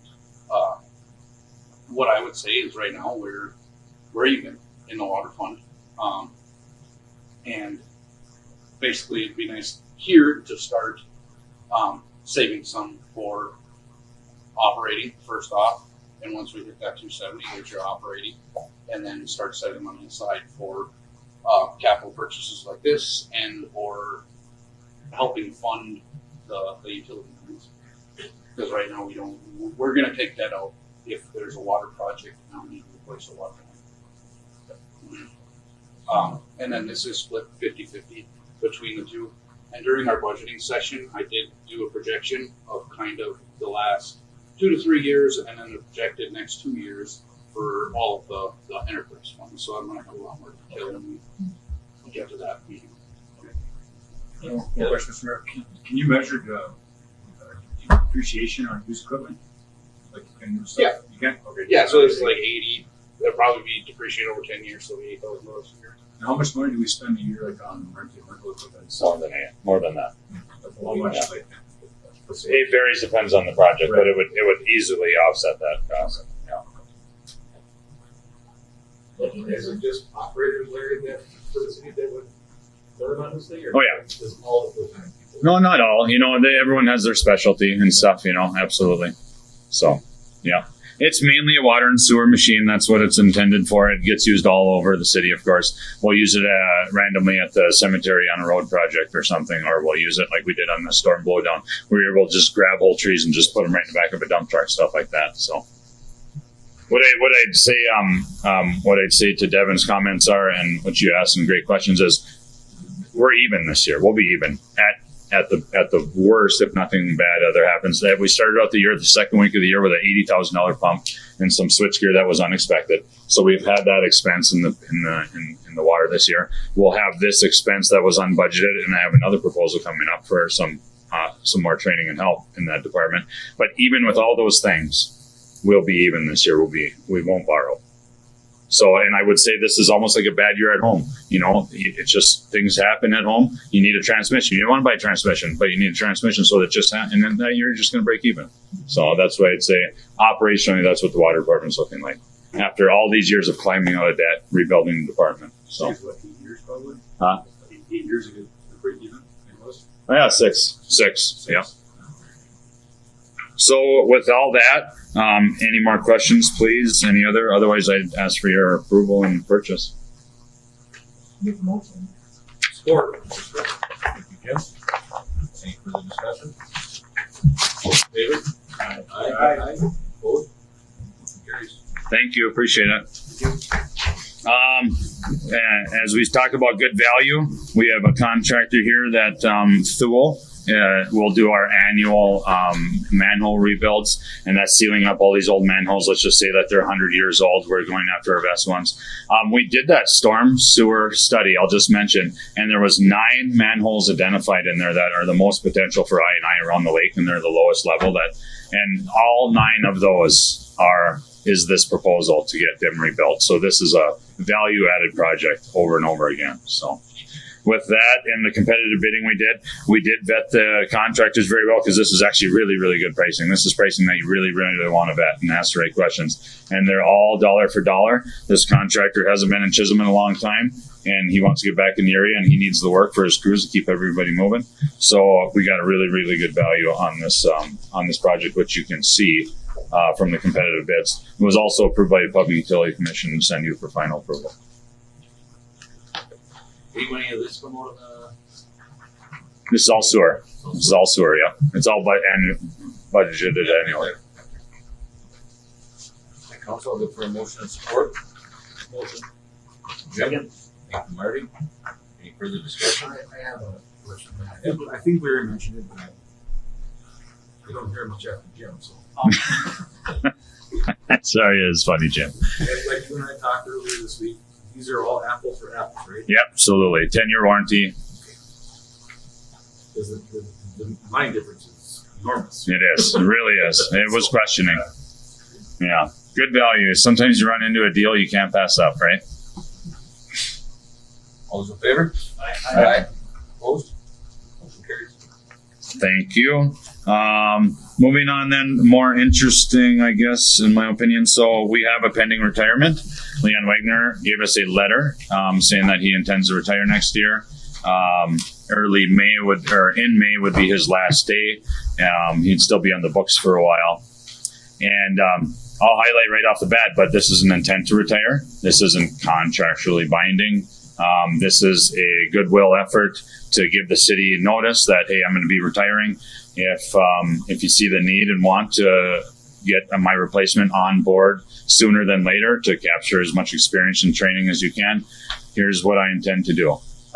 If that was to fall through, we have another retirement in 2026, and we could absorb that person into that role and not hire that type of thing. So I've seen a few of these come through now. I know the city's done it in the past. I've never seen an intent to not retire. It is possible that it wouldn't happen. Again, with the discussion that we had in the water department, this is a small blip on the big radar on the end, going into the end of this year. And I do believe there's some costs that we can reduce to offset. And then even in 2026, this is a very small blip in a big budget for this training and overlap. So there's a lot of pipes in the ground in this town. It's 150 125, arguably 140-year-old town. There's a lot of pipes. There's a lot of valves that have been turned a long time that we don't even know where they're at. So this is a very valuable position. As they're all valuable. Everyone in this room, all the staff. But some are just harder to fill and gain that experience than others. I'll say I do agree with you. Having time to learn, but I'm very hesitant with the intent. I think it's longer than we give most other positions the opportunity to learn, and I just think that I think we should either be waiting till I think was it May or is it It's May. It's May. Yeah. I would rather I feel more comfortable waiting until we actually have a letter saying I'm going to retire. Yeah, and you'll never get that. We're also getting contract negotiations coming up this year. There's a bit of a liability. There is some chance, and like I say, I do have a backup plan. If this person says there could be a life event, there could be a car accident the day before he's set to retire, and he doesn't retire. There could be some life-changing event. I do have a contingency plan that when this next person retires, that we would absorb that cost in that position and not go to the street and hire a new person. So that person stays longer. It's always you're taking a chance. You are taking a chance. And I agree with you. As a supervisor, been doing this for 6 years now. I can run. I don't want to degrade any position, but I can fly somebody in tomorrow. I can fly a paramedic in. I can fly a police officer in. These things. There's a lot of stuff in the ground that nobody knows about yet. So any overlap we can get is why I'm even urging you to do this now. I disagree with the mayor on this because we lost Butch before you were around. Butch had every piece of pipe and cable line and everything else in his brain. I'm hoping we got to start using as-built from contractors that we use so we can get some print that a new person can read a print, say, oh, there's a 10-inch water line here. Instead of guessing, which is what Beyond's doing because you learned from Butch. So I think this kind of job needs longer. We do have an internal candidate right now. This candidate has only been with the city for less than a year.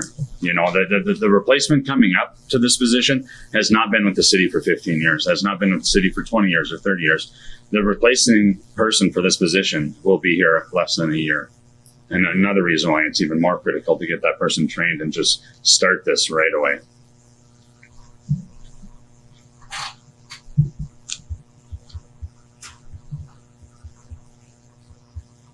PUC supported the forwarding to you for final approval. All I can do is make a proposal. I wouldn't fight it, but I do get nervous expanding our positions without. This is where you kind of get into a position where you might find yourself with excess employees that you weren't planning on. Now we've grown to a position where. And it is understood by the union too that we are not growing the city staff. We are overlapping for a while, but we are not adding. So that's why I do have a contingency plan. So I do understand, though, Mayor. I do understand your position. I do. So we're only posting internally at this time? Correct. Then I would come back to you with that opening when that person progresses into that role. I come back to you with a vacancy to fill and to continue that training. So we're not posting externally. It's seeing the risk. The risk would be the next one. You're right. The next one. Yep. The risk you're taking right now is one job class. You're not adding. The risk is the next one. Or if you don't get an internal candidate and decides not to do it, then we have to decide if we're going to post externally. So I would support it. It's only an internal posting at this point. So if we approve this, then we're basically going to be paying 2 leads until he retires, and then at the next meeting, you're going to bring up to replace the person who just. Yep. So it is just like I spoke of. It's What about step up pay? It's built into the contract. So if he's that's already built into the contract. If he's performing work, he gets to pay. So like this person that we'll be replacing, he works up in the sewer, he works up in the water distribution, he works up in the water plant. So when he fulfills those roles, like our sewer lead is out right now on a back problem. So he's doing that role and he gets paid that upgrade. Yep. So that's already built in. So this person just to make sure I understand. So this person is gonna work with Leon right on its hip. Exclusively until almost. May 31st. And then at our next council meeting in September, you're going to propose that we post for that person's child. So, yes, the overlap will be. Yes, it is overlap. Yeah. Okay, all right, just want to make sure I'm following. Mr. Mayor, I got a question. I just kind of agree with the mayor, just because it's kind of risky on the backside if he doesn't retire.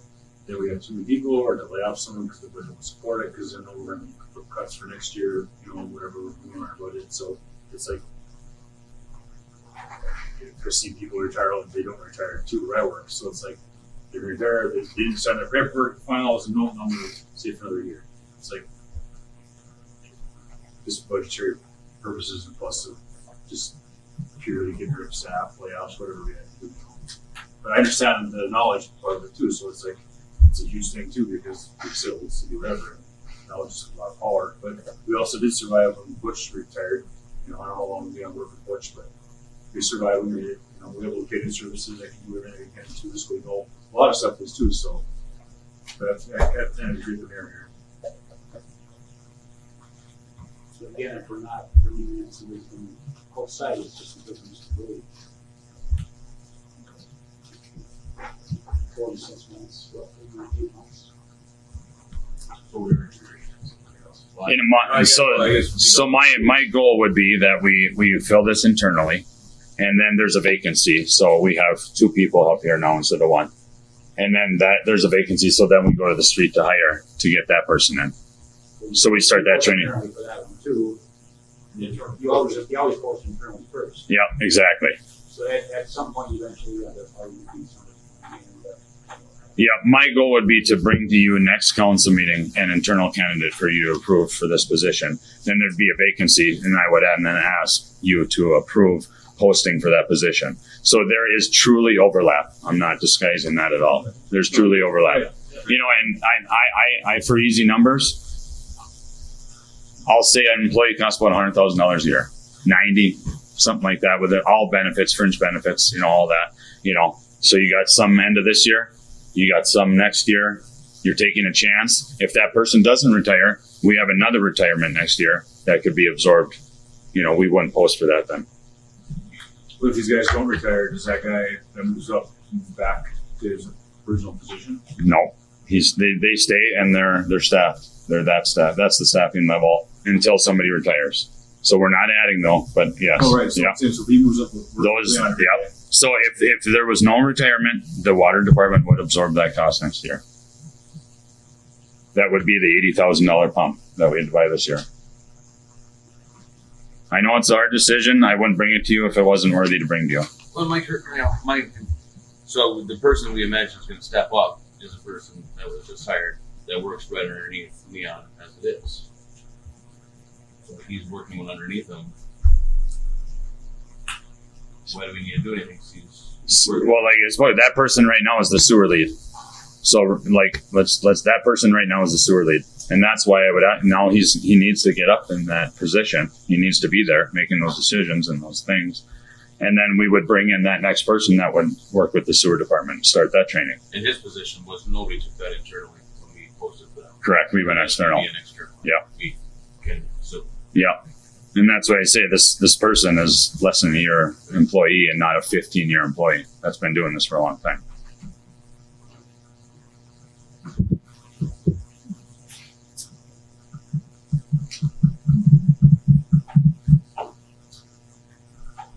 My opinion would be okay.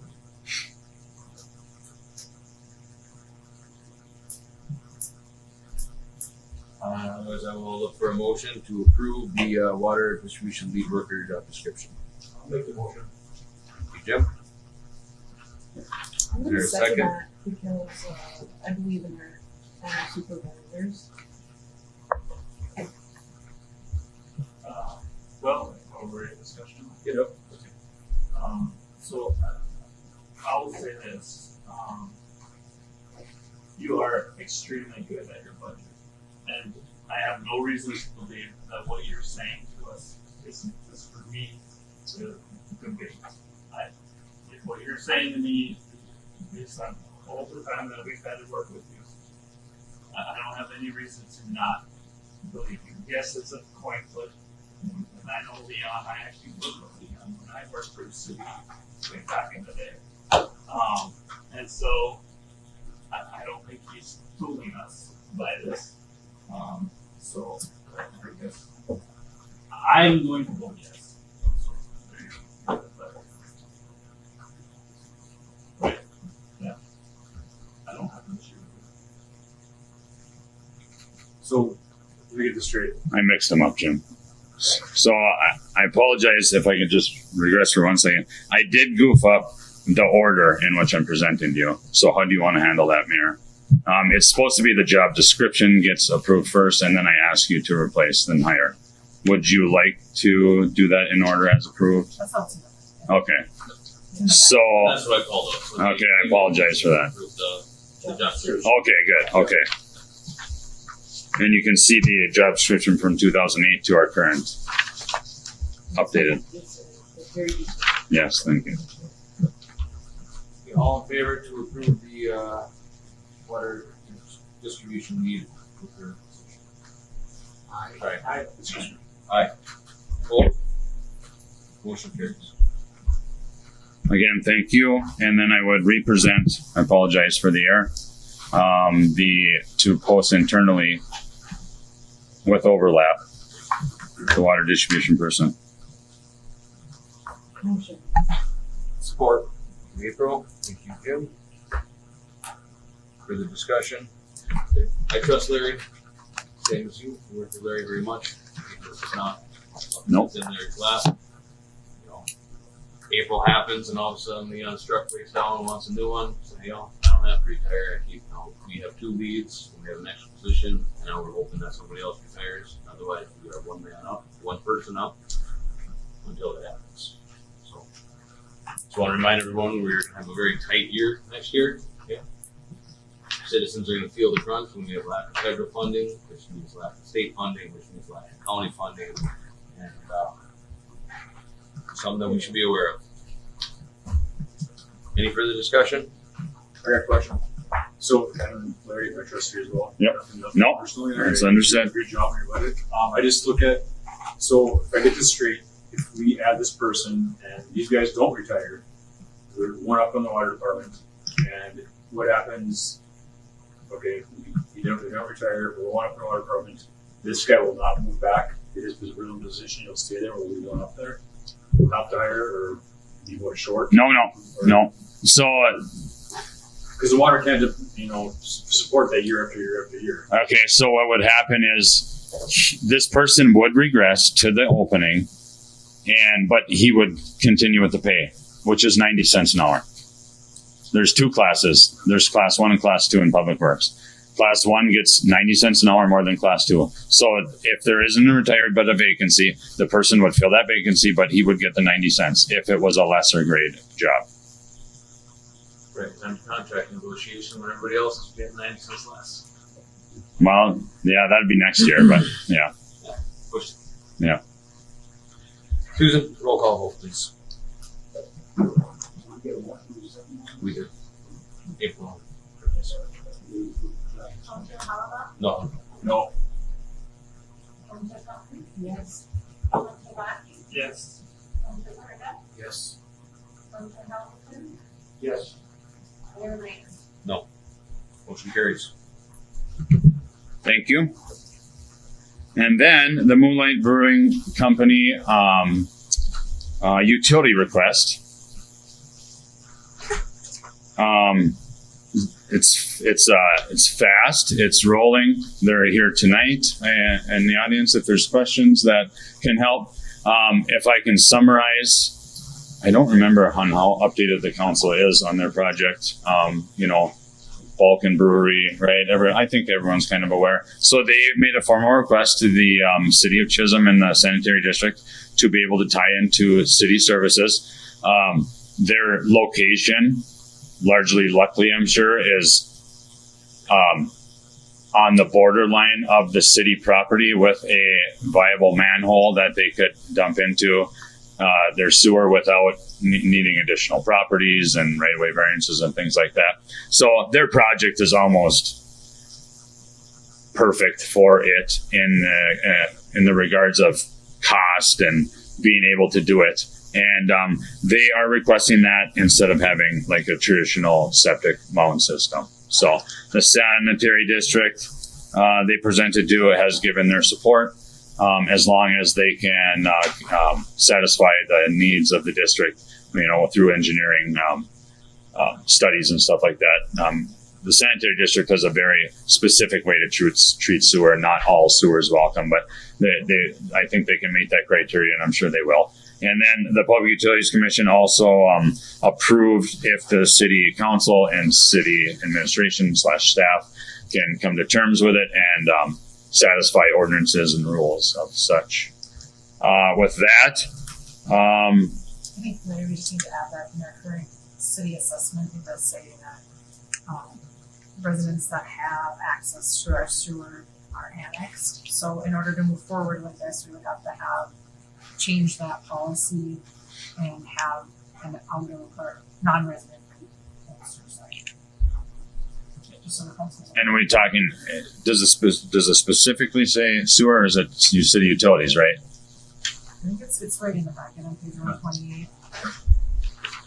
I read it, but yeah, so it is probably a request to push to the working session that it should be for all utilities probably, and credit to Stephanie for finding this language and knowing enough to even dig for it.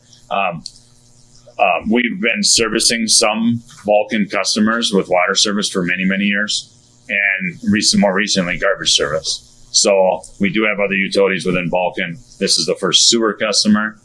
Generally speaking, it's not feasible or, it's not economical to do, but they are in a good situation for it. So that's why it's even before you, I believe. So with that, if you have any questions or concerns or other, Yes, it's anything. Your field question, pretty much. So. Is this something that can be handled with variance on the zone? As far as the having the tax, does it say specifically sewer zone or any utilities? It says Facilities. Yeah, it's in page 128. I'm running your contract or right there. The highlighting.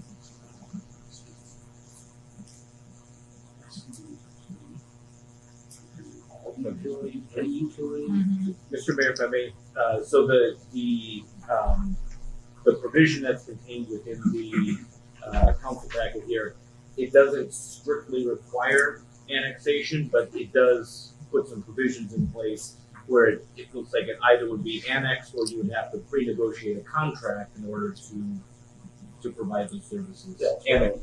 Annexation is the preferred method. It may not necessarily be out of the question here, but as a minimum threshold, we would have to pre-negotiate a contract to cover what service fees would look like, and then if there'd be reimbursement for the installation of the facilities.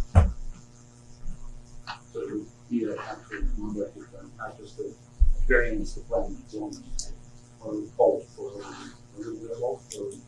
I'm not sure that the variance would really apply because a variance would be an adjustment of our zoning rules within our city limits, and this would be something that exists outside the city limits, which is why the pre-negotiated contract would be required. one of the things that's proposed is like a non-resident fee.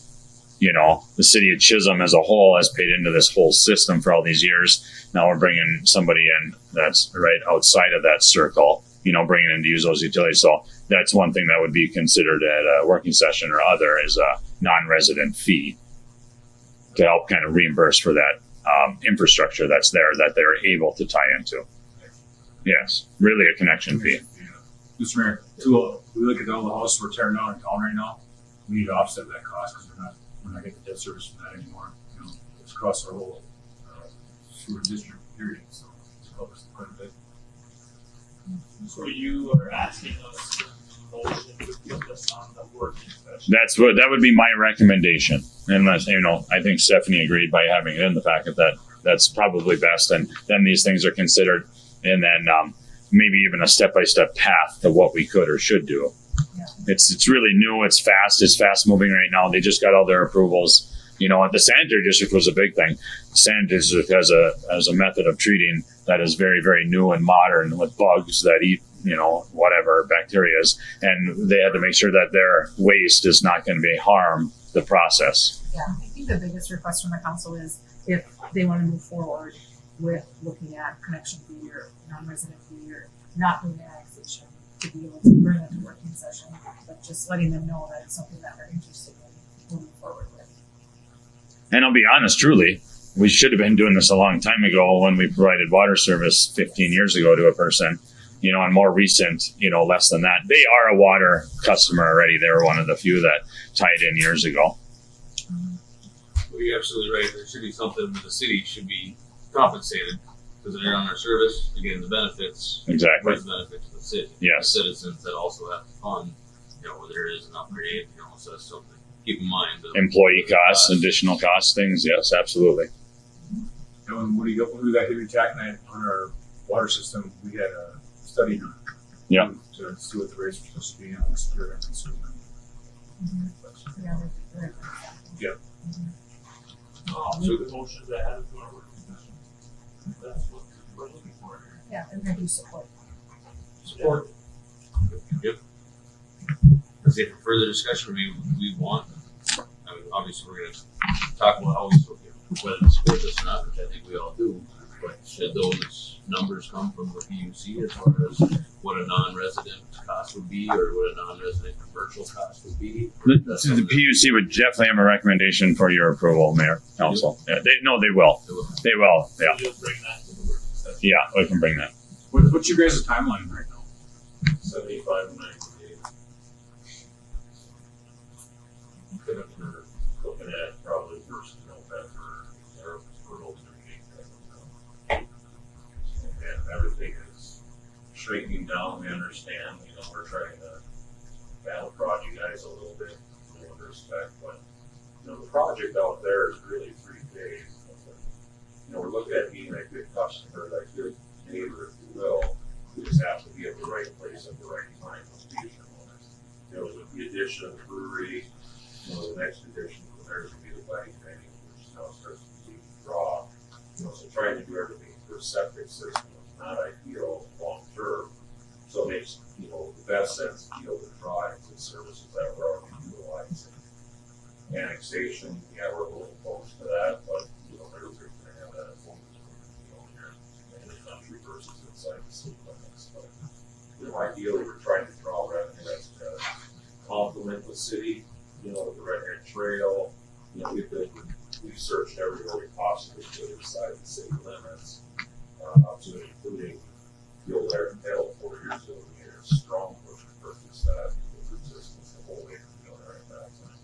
So we've done everything we tried to do to get in the corridor, but as we look at it, having the outdoor space available and now having complementary, we can start looking at the long-term growth of the community. And on our end of it, once we get all the phases up, we're looking at somewhere upwards of 150 employees that we'll be looking at the whole thing growth. You have a golf course out there? Mini golf. Our next we're here for the 22nd. For 27th. For 7th, yeah. All those in favor? Aye. Opposed? Motion carries. I just have one thing to say. This seems like a city problem because the city Chisholm put the sewer manhole on their property. Next to their property. Well, it's right there. It's there. It's conveniently there. Thank you. So, I wouldn't say they're non-citizens. They don't live 20 miles down Right. the highway, for God's sake. I want to say thank you, everyone. Mayor, let me finish with I understand it's business, it's nothing personal, and it goes the same for me to you. Thank you. Respect you and Leon. doing laundry than I do. That's not true. Hello again, Council. The Parks, Trails, and Rec Department is asking for City Council approval of the attached posting and to hire up to 3 qualified youth center attendants. Motion. Travis? Second. Marty? Any further discussion? All those in favor? Aye. Opposed? Motion carries. Awesome. Thank you. Thank you. Thank you. Okay, the first one was a tough one.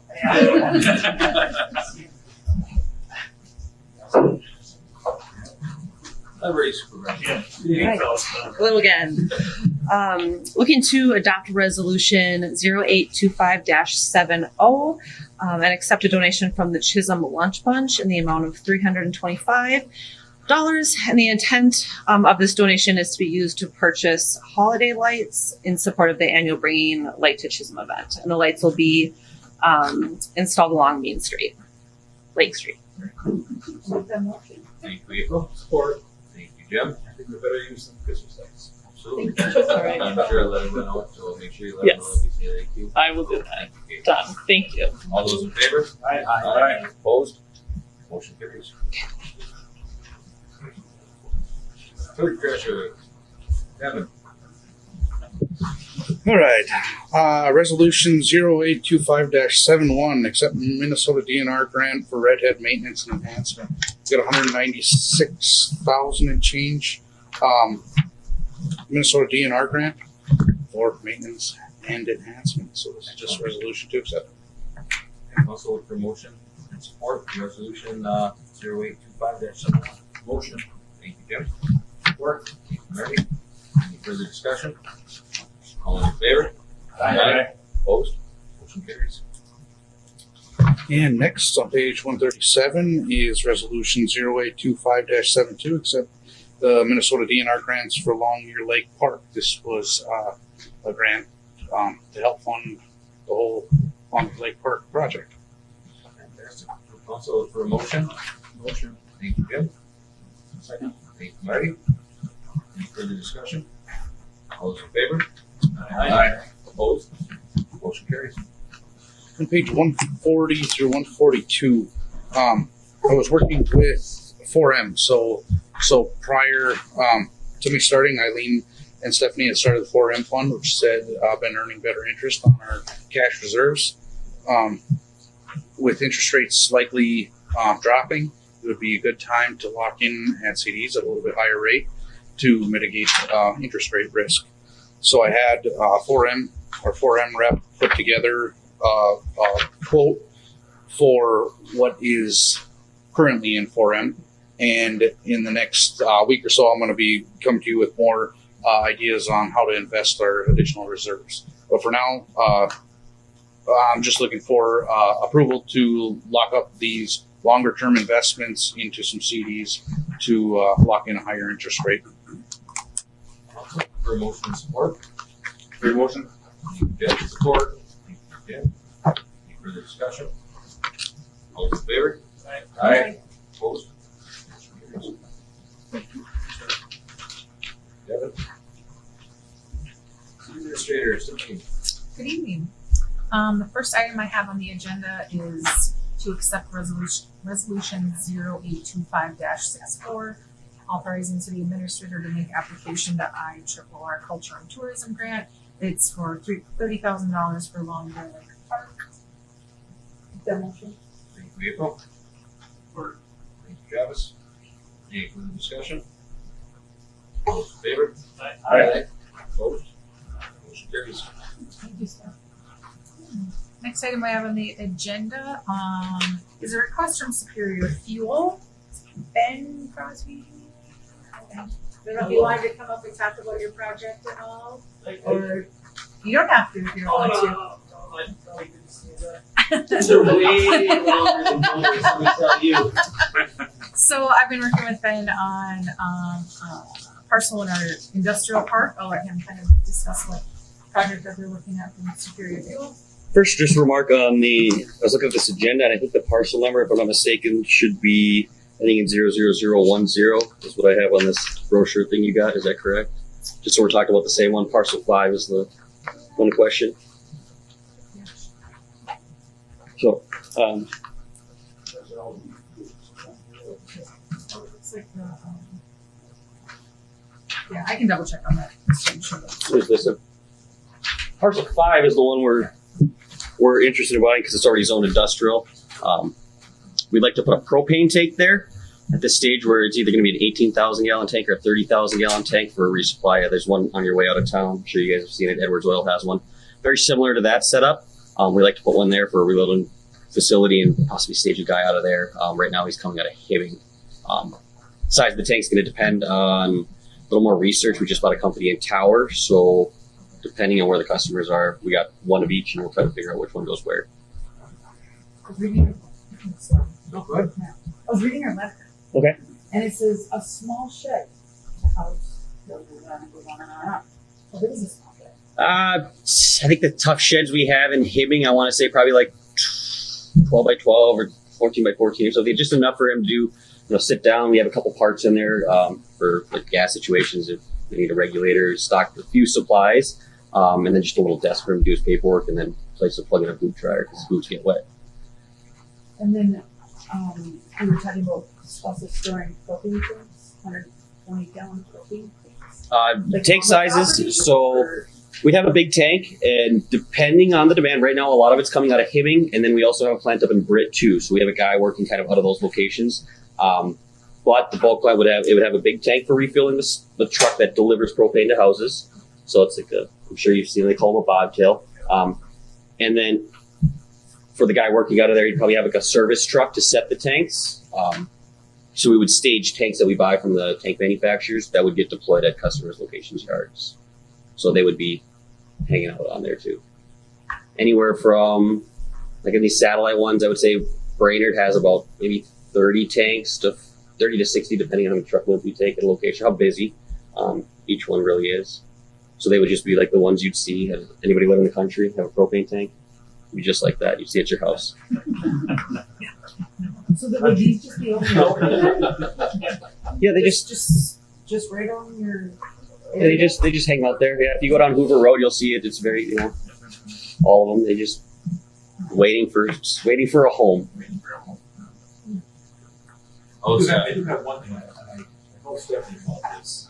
On your list of utilities that are available to you out there, only MediaCom loses for phone and fiber. All we need is power, just electric. I'm just saying, essentially, can get you 1 to 10 gigs. Same as MediaCom. Okay. They're out there too, but they're not listed on your little list of utilities. Not your fault. Okay. Just let you know. I work for both of them, so I understand. And I work for some power too, so you're good. Hey, council, well, no other questions. I look for a motion and support to approve the purchase parcel 020-008-2-07070. I just looked it up in the Land Explorer. It is 70. Okay, so the packet's wrong. Huh? Absolutely. Thank you. Make a motion, Mr. Mayor. Support. I just want to say that within this motion, can we say that it's pending a development agreement for what they're going to be putting, what we're doing with these commercial and industrial lots is. Does Bob Streethar handle? Does he do a lot with you guys too? We work with Bob. Okay. Yeah. We do this with other parcels too. Yeah. So, and maybe what we probably want to do is in conjunction with the development agreement, we probably want to return it back to council for a resolution that sets the terms and. In a second. Thank you, Jeff. Thank you, Jim. Any further discussion? All those in favor? Aye. Opposed? Motion carries. Welcome to Chisholm. Thanks, Ben. Yes, sir. I'm gonna catch up with you for the next steps then. Fantastic. Way faster than. You the new guy.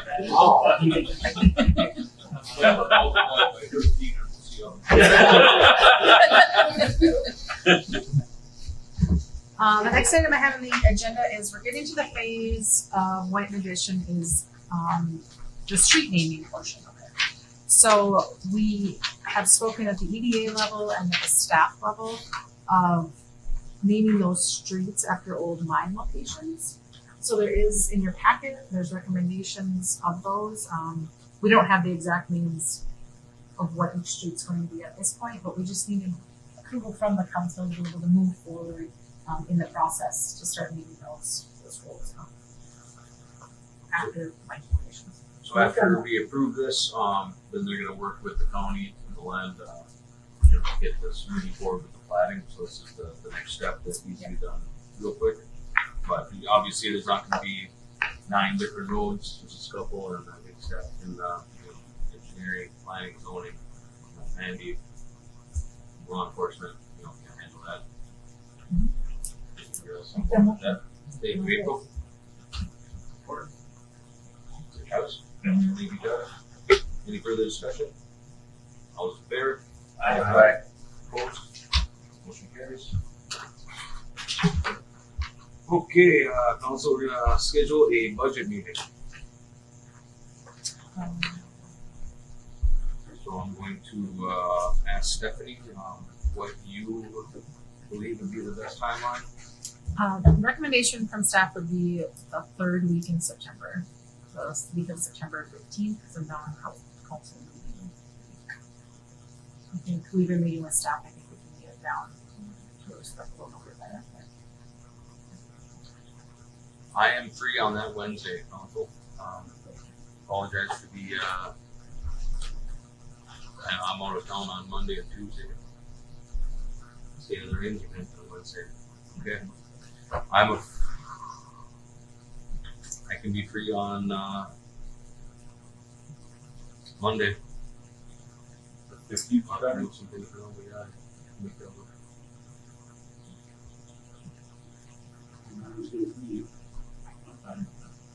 work. April? Yeah, so what can we do about Stay, I triple understand that. which is in Chisholm, correct?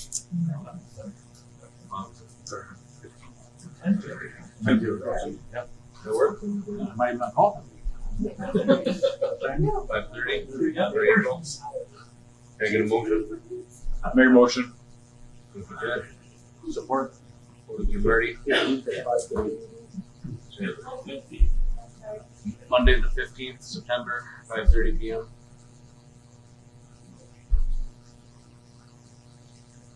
All those in favor? Aye. Opposed? Motion carries.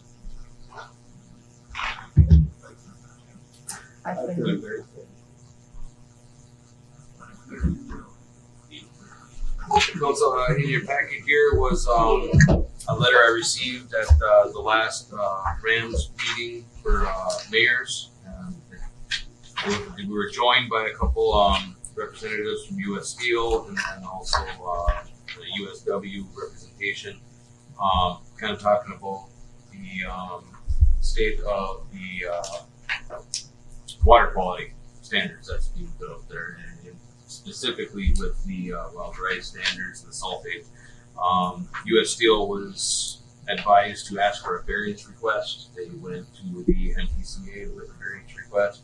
It was abruptly denied. They said it was probably one of the fastest things government has ever done.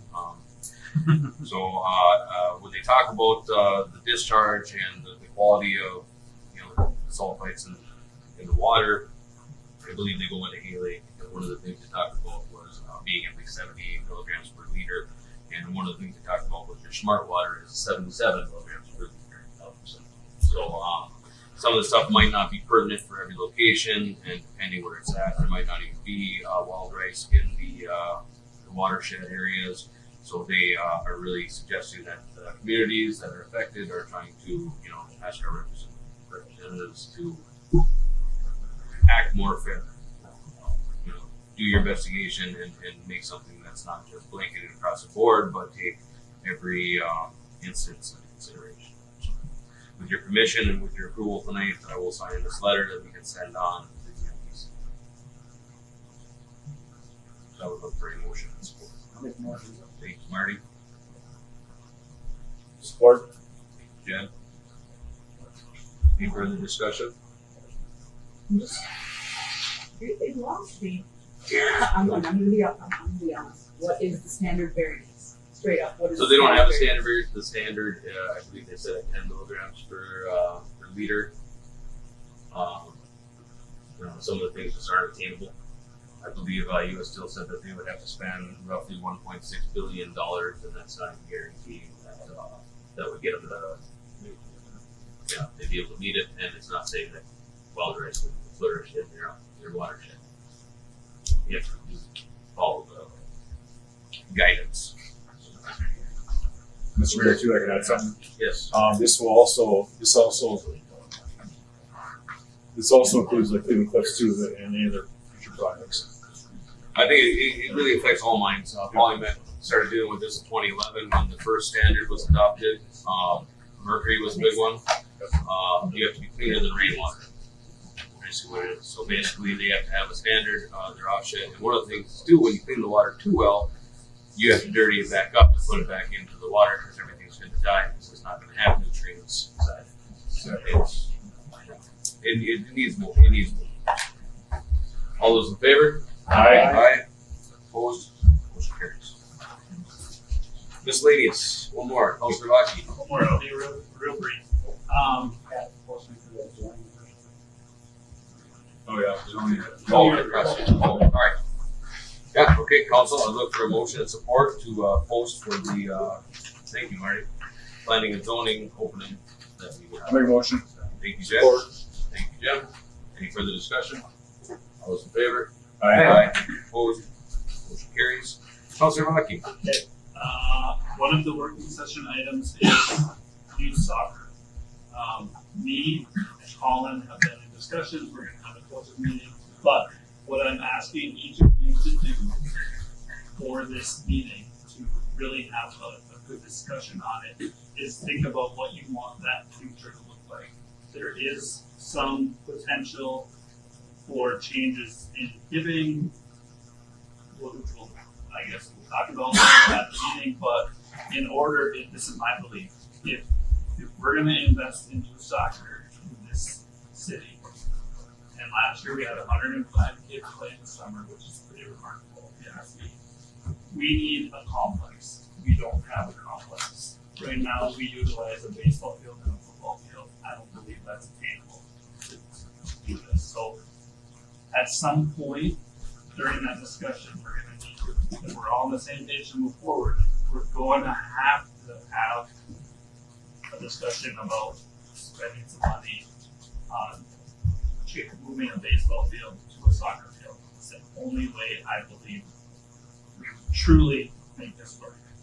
And I'm saying that as AD and also as someone who's been involved in this youth soccer since we went on our own out of that league. So I just want to give you that information so that you can think about it. I do have a meeting with the an engineering company on Friday to maybe come up with a schematic drawing, but I just want you to have that so you can come with and provide good feedback in that meeting. So right now it's not on the list, so I look for a motion and support to add soccer to the working session. Motion. Thank you, Jim. Second. Thank you, Nicole. Any further discussion? All those in favor? Aye. Opposed? Motion carries. All right, Council, unless you want to sit here any longer. Motion adjourned. Thank you, Jim. Support. Thank you, Travis. Any further discussion? All those in favor? Aye. Opposed? Carries.